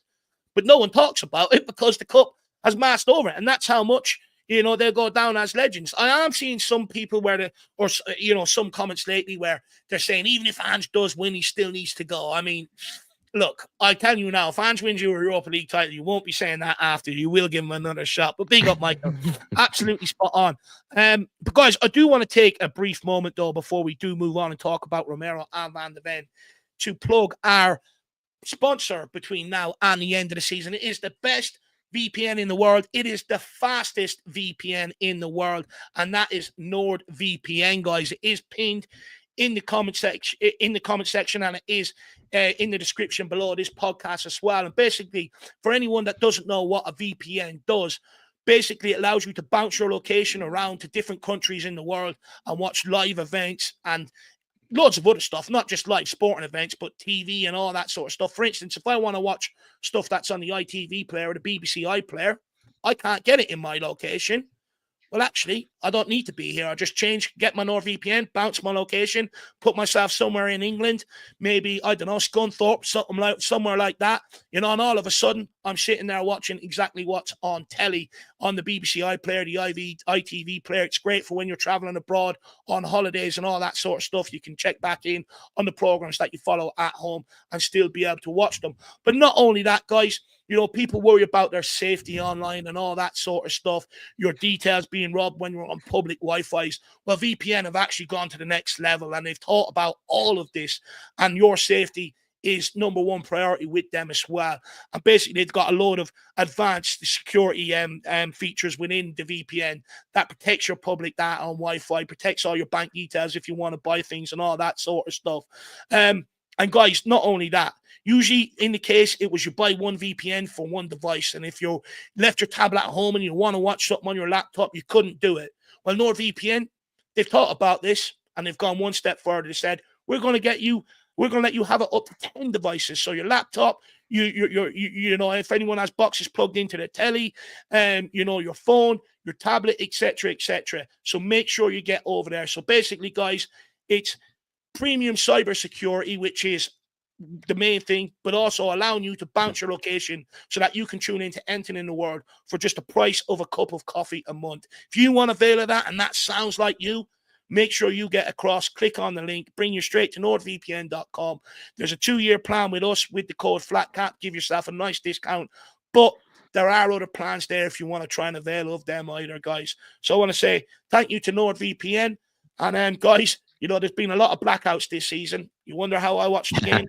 I'll just go NordVPN, send myself to Seattle beside Jack, and I'm watching the game. So that's how you get on it. So thank you, NordVPN, for the sponsorship. Rick in Brighton says, showing my age, mine was Aussie. My old lad loves Aussie Ardiles as well. Him, Graham Roberts, he's fond of Mickey Hazard.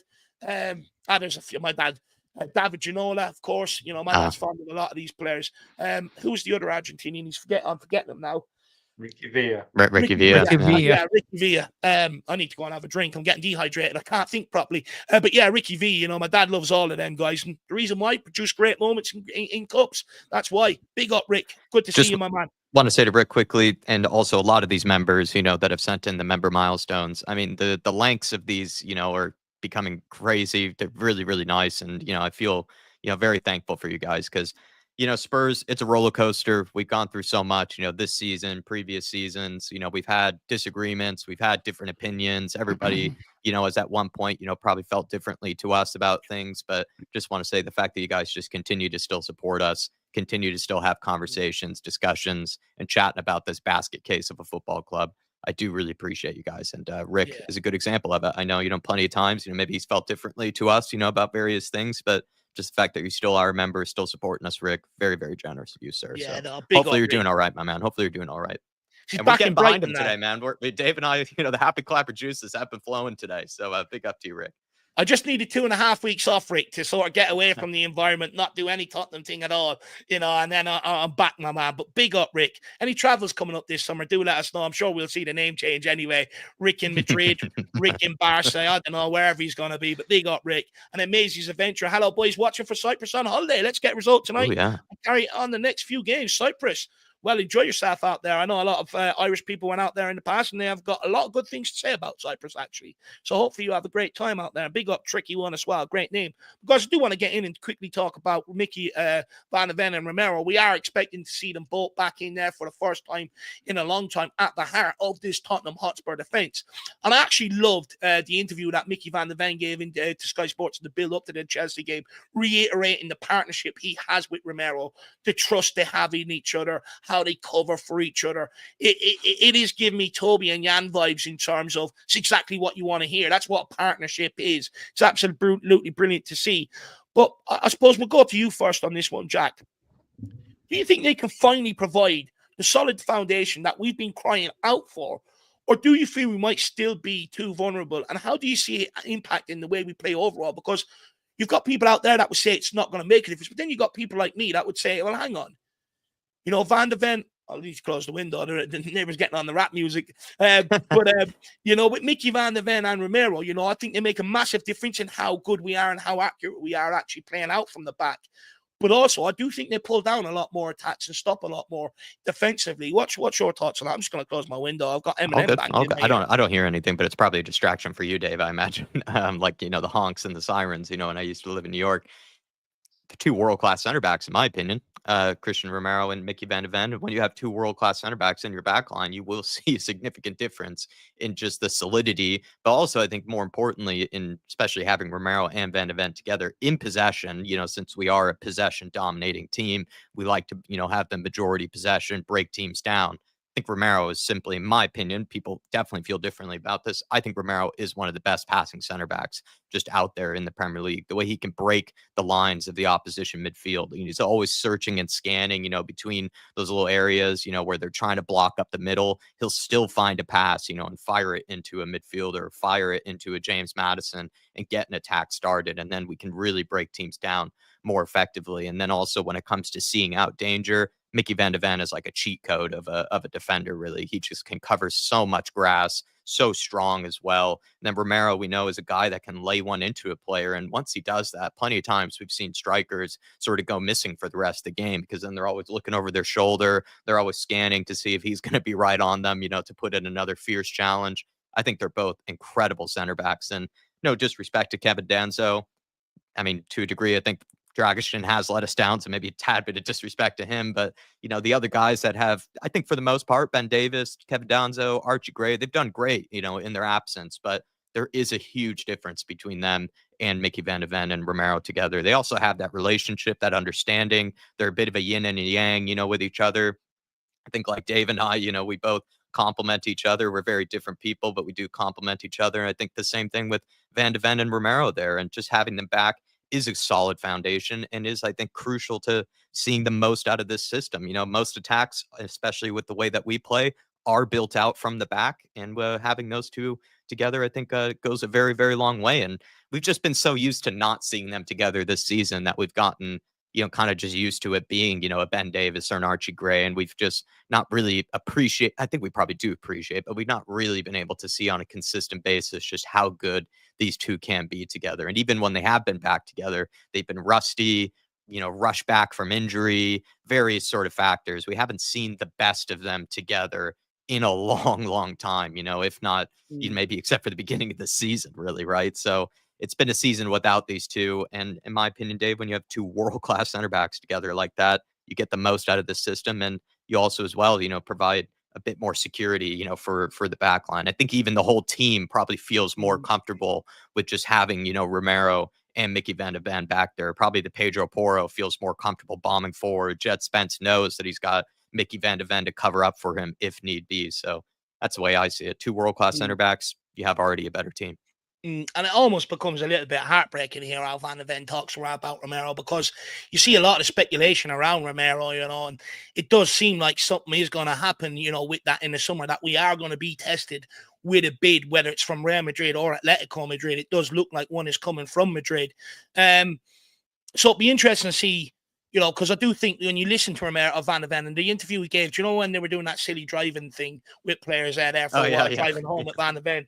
I remember him talking about, he makes me more aggressive and I make him more calm and stuff. He is really going to miss someone like Romero if he is gone. And I would argue this is why I think Tottenham should look at all costs to try and get Romero tied down on that dotted line. It doesn't matter how much it's going to cost, put him down on that dotted line, because a partnership like that is not easy to come by. When we lost Toby and Jan, we seen how hard it was to form a partnership. We had 7, 8, 9 different defenders to try and get it done, and we eventually stumbled across one.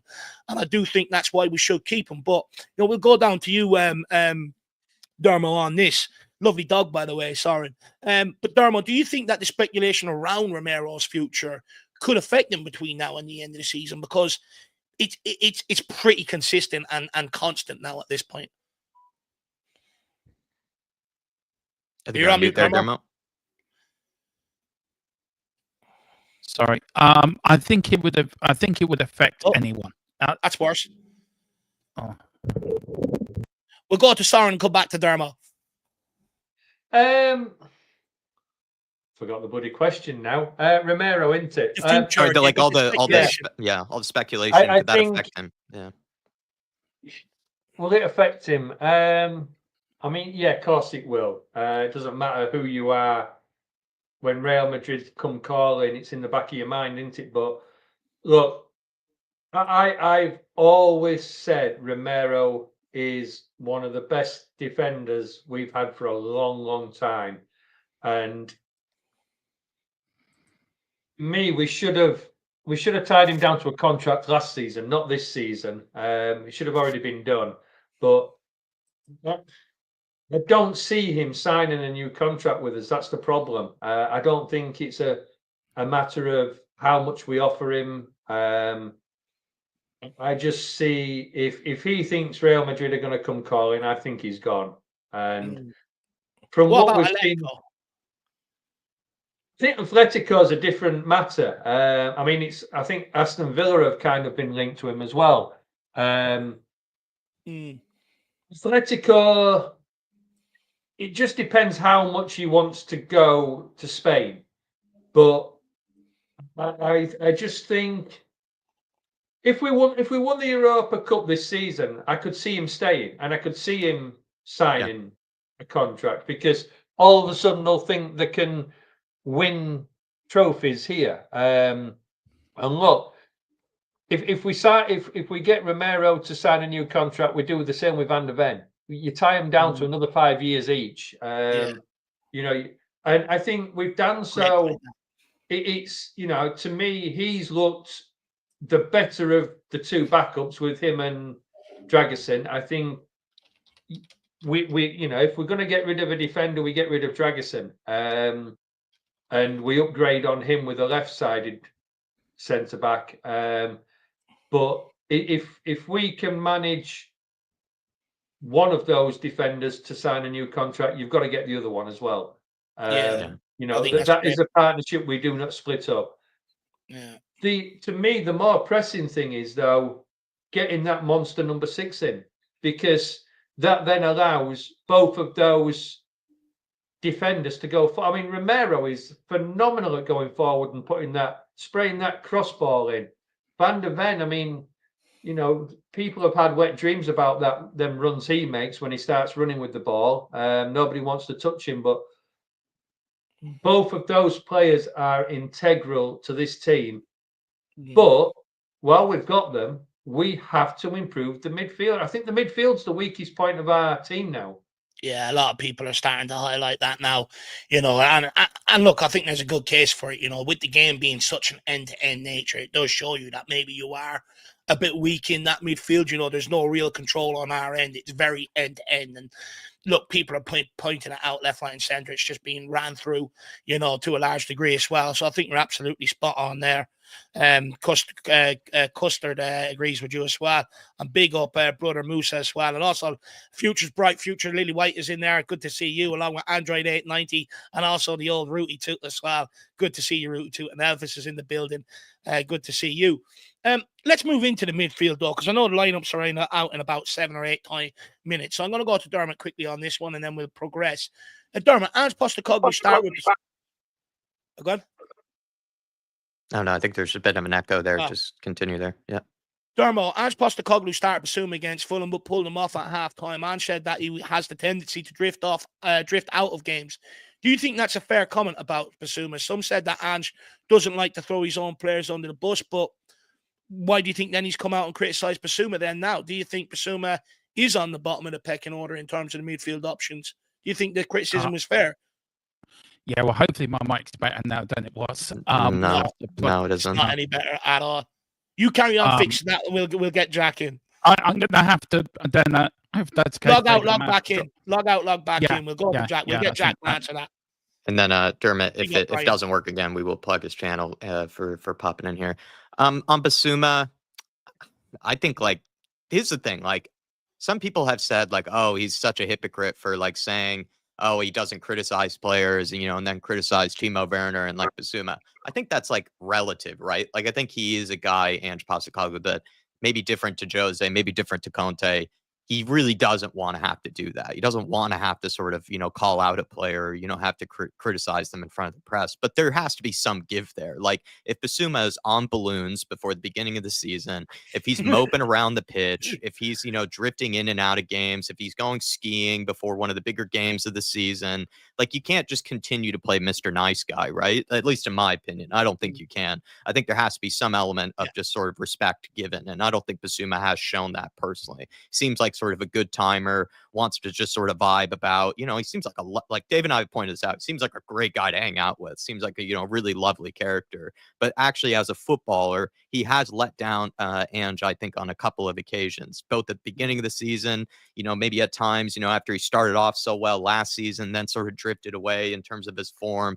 He's just a guy that I think at some point did need to be called out. Like, there are players that do need to be called out, and Ange Postecoglou, I think, had to, at the Fulham game. So for me personally, I just don't know if we can even say to Ange, like, oh, he's a hypocrite because he said he doesn't criticize players, and then he has. Like, like at some point, you just got to, sort of do something to see if, the player can sort of change their act and change their form. And I think Basuma, for me, is absolutely at the bottom of the pecking order, and he's probably in the shop window, for this summer. Archie Gray is probably going to be lined up, hopefully, to be the eventual successor as a deep lying playmaker, a deep lying midfielder. And then we'll have maybe Bentancur's competition there for the time being. But I agree with Soren. It'd be nice to bring in that monster number 6 for this summer to maybe teach a thing or two to Archie Gray and just have those two kind of compete with each other and learn from each other there.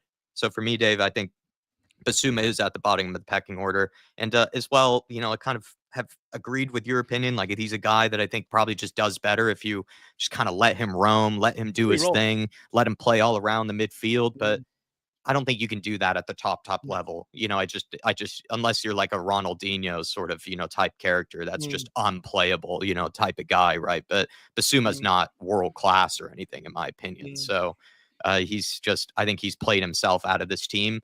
I don't think you could say he's been hard done by or anything like that. He hasn't had too many injuries that I can think of really since Ange Postecoglou has come in. When he was under Conte, he had some bad ones, but since Ange has been here, I think for the most part, he's been relatively healthy, and he's just kind of run out of straws or run out of chances, really, to, be a mainstay in this midfield. I went a little long there, but that's just how I feel.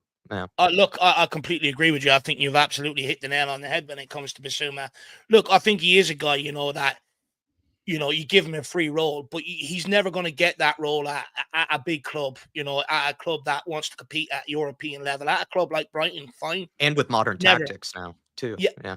Do you know what? Like, if he was such a difference maker, usually there is one of them in every team. And usually you do give them a bit of a free pass in terms of the dirty side of the game, the working back side of the game. Usually you do.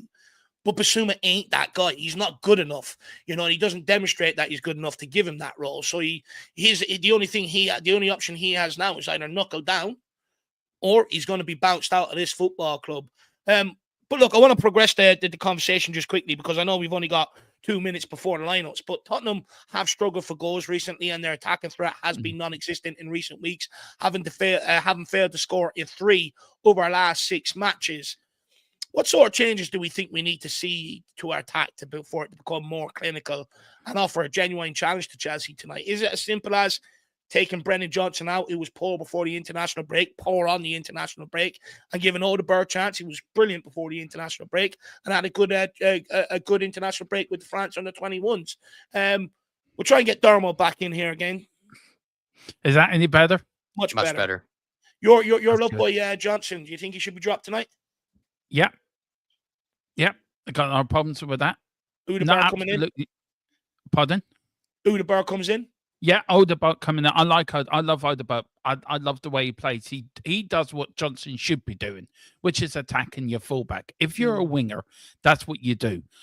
I go back like to Tony Galvin and Chris Waddle, and you look at players that are Aaron Lennon as well. They attack their fullback. They attack their man. Okay, sometimes they cut in and try to have a crack themselves, but the majority to get to the byline, they whip across in. There's your striker. back in the net 1-0. That's what we want. Brendan Johnson doesn't do that, and I've been his biggest supporter. I just feel that.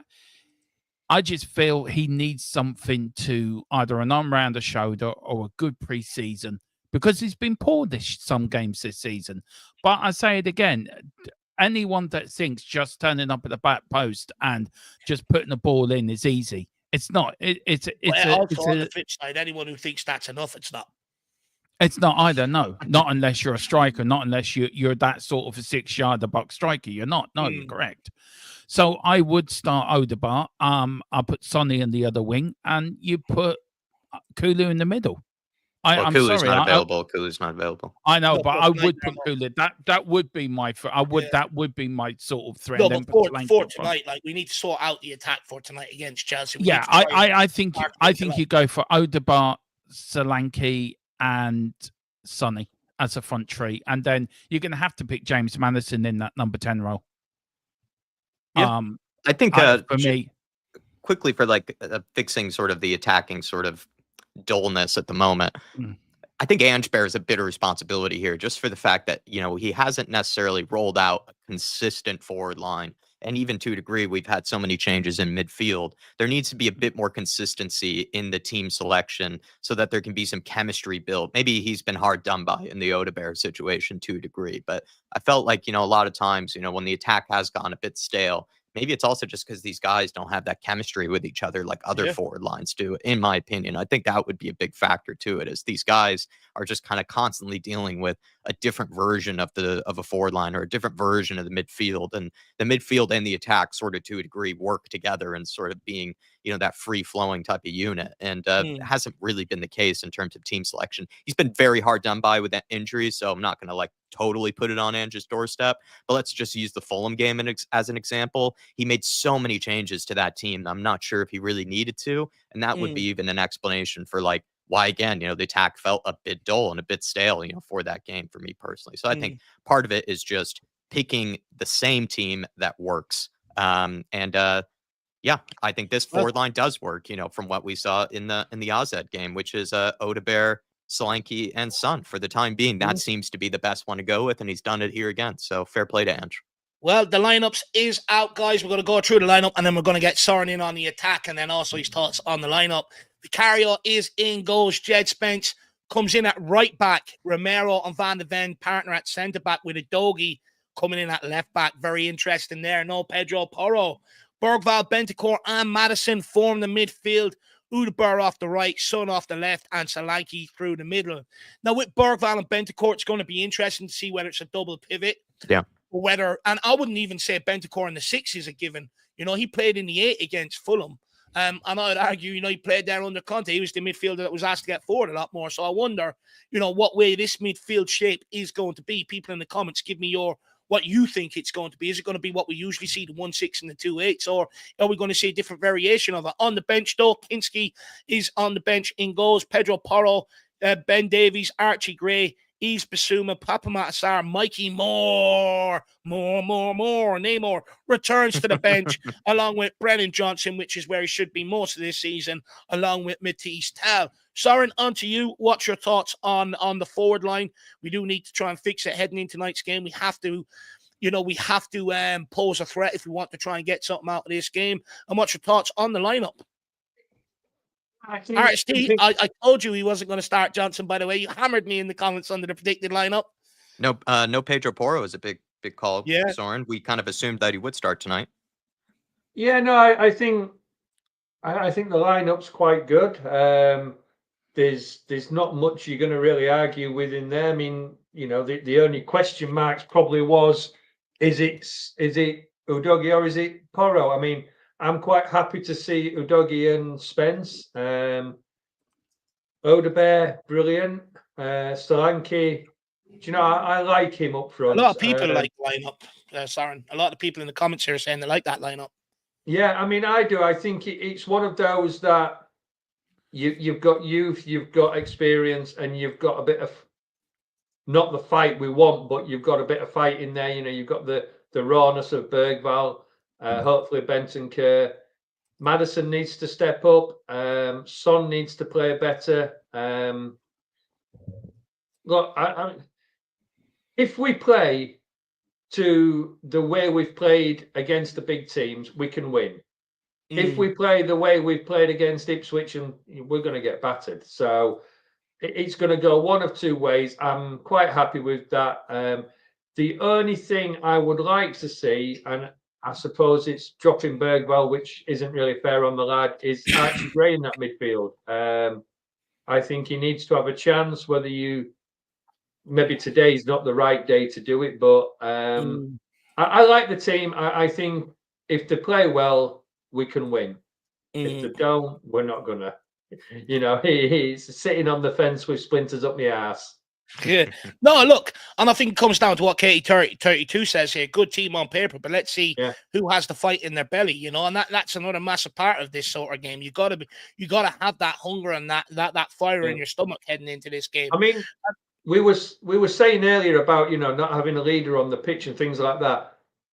I would say that the biggest leader by example on that pitch is Solanke, because he runs his heart out. You know, he doesn't stop. And, you know, for the guy who's meant to be the striker, the amount of work that lad puts in, he is an example to the rest of the team. So Oda Bear's got something to prove. Son needs a good game. If it clicks, it's a good team. If it clicks, we're winning. If it doesn't, we're not.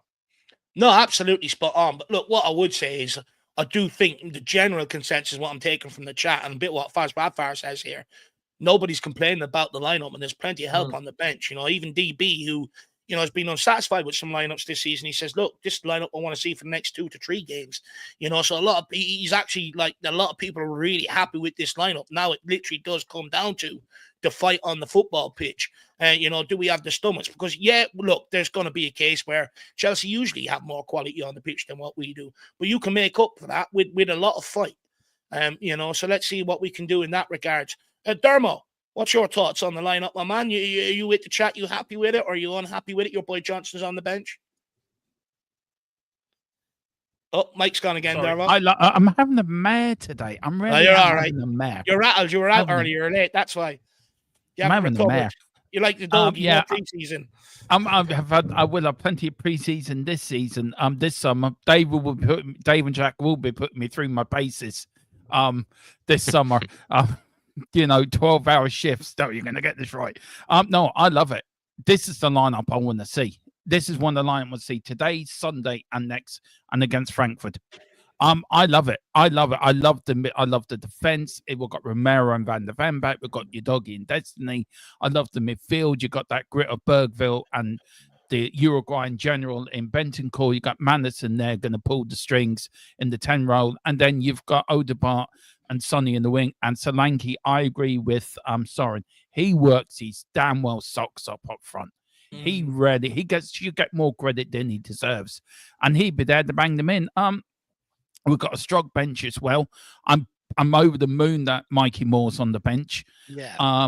Do you know what I mean? And Tell as well. Look, I think it's a great lineup. He can't go any more stronger than he's gone. And I think if this clicks tonight, then I think we could be in for a good end of the season. Because a win tonight will give us all the confidence in the world to end the season in a high. I'm going for a 2-0, and that's my score prediction. And, you know, come on, you Spurs. Let's do it. Let's beat them. I hate Chelsea with a passion. I just want to win there tonight. I just want to see them Chelsea fans cry and go home to their mammies and into their little basements and cry their hearts out. Let's beat them. Let's beat them Chelsea wannabes. Don't like them. Get rid of them. Banish them with Man City out of the Premier League.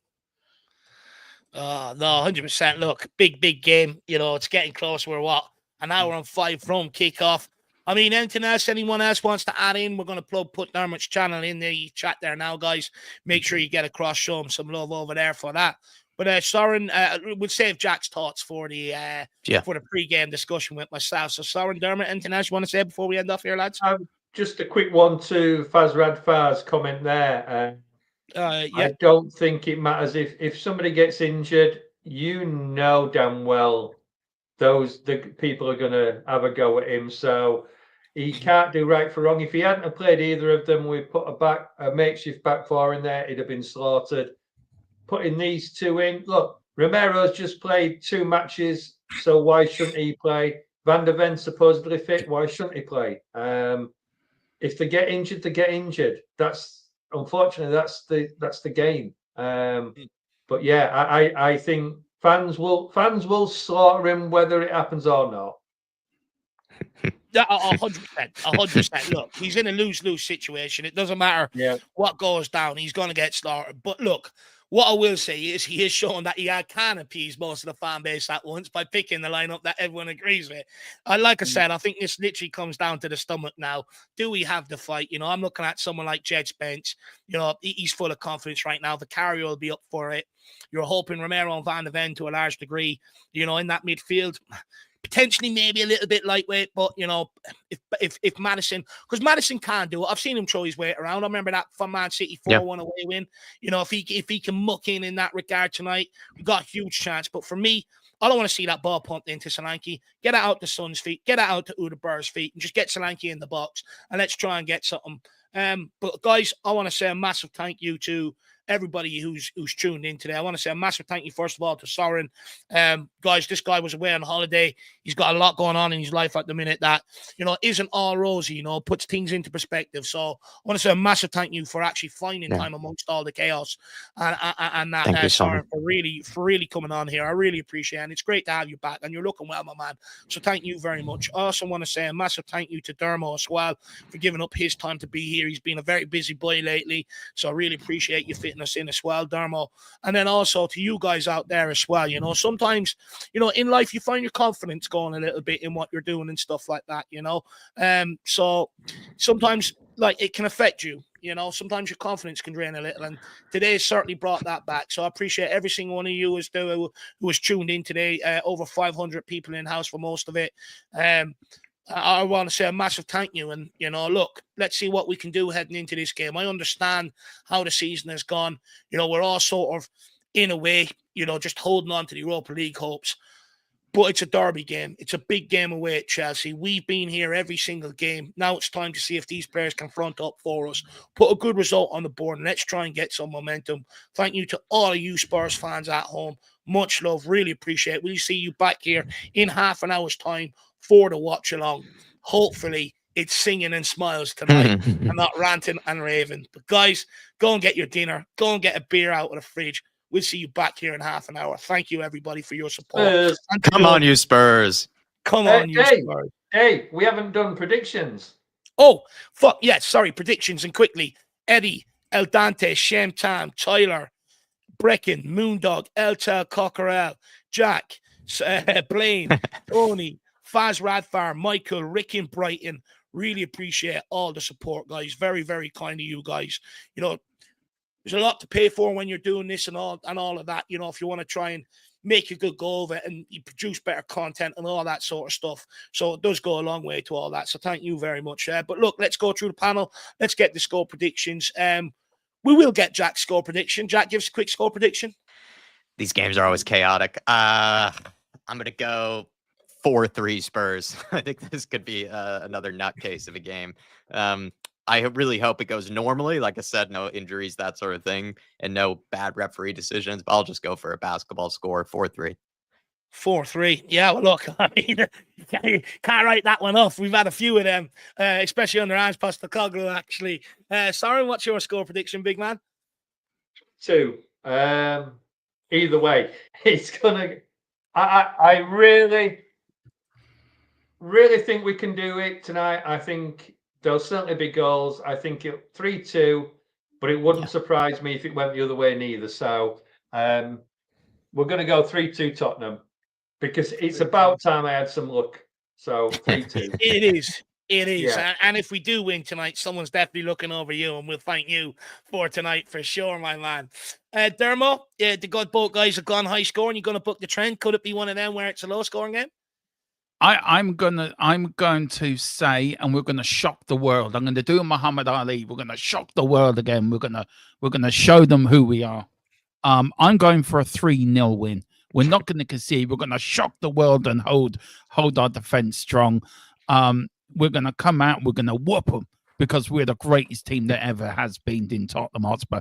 But I just want to say very quickly, please do like this channel. These guys put a seriously lot of hard work into that channel to do seriously a lot of good content.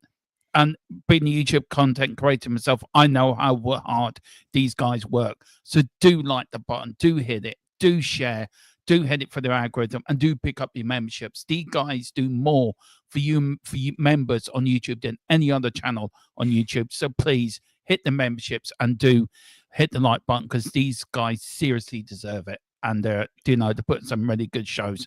So I just wanted to say that as well. Very kind of you, Dermo. Stephen Owens has gone for a 1-1 draw. And then Arch T says, love you, Dermo, but our drugs legal in Ireland. I need to know what you're taking, lol. I let you know later, but I cannot confirm or deny. We had this last night in Big Up. I cannot confirm or deny. The area where Dermot lives is famous for strawberries, and I wonder, is it a powder that it's not sugar, but the stuff that maybe Dermot's dipping the strawberries in. But guys, I want to say a massive thank you. Dave, just very quickly, we had a special cargo up on our beaches there last summer. So them strawberries are still going around. You know what I'm getting at. Yeah. But I want to say a massive thank you to everybody. See you back here in half an hour's time. And as always, come on, you Spurs. Let's come on, you Spurs. Come on, you Spurs.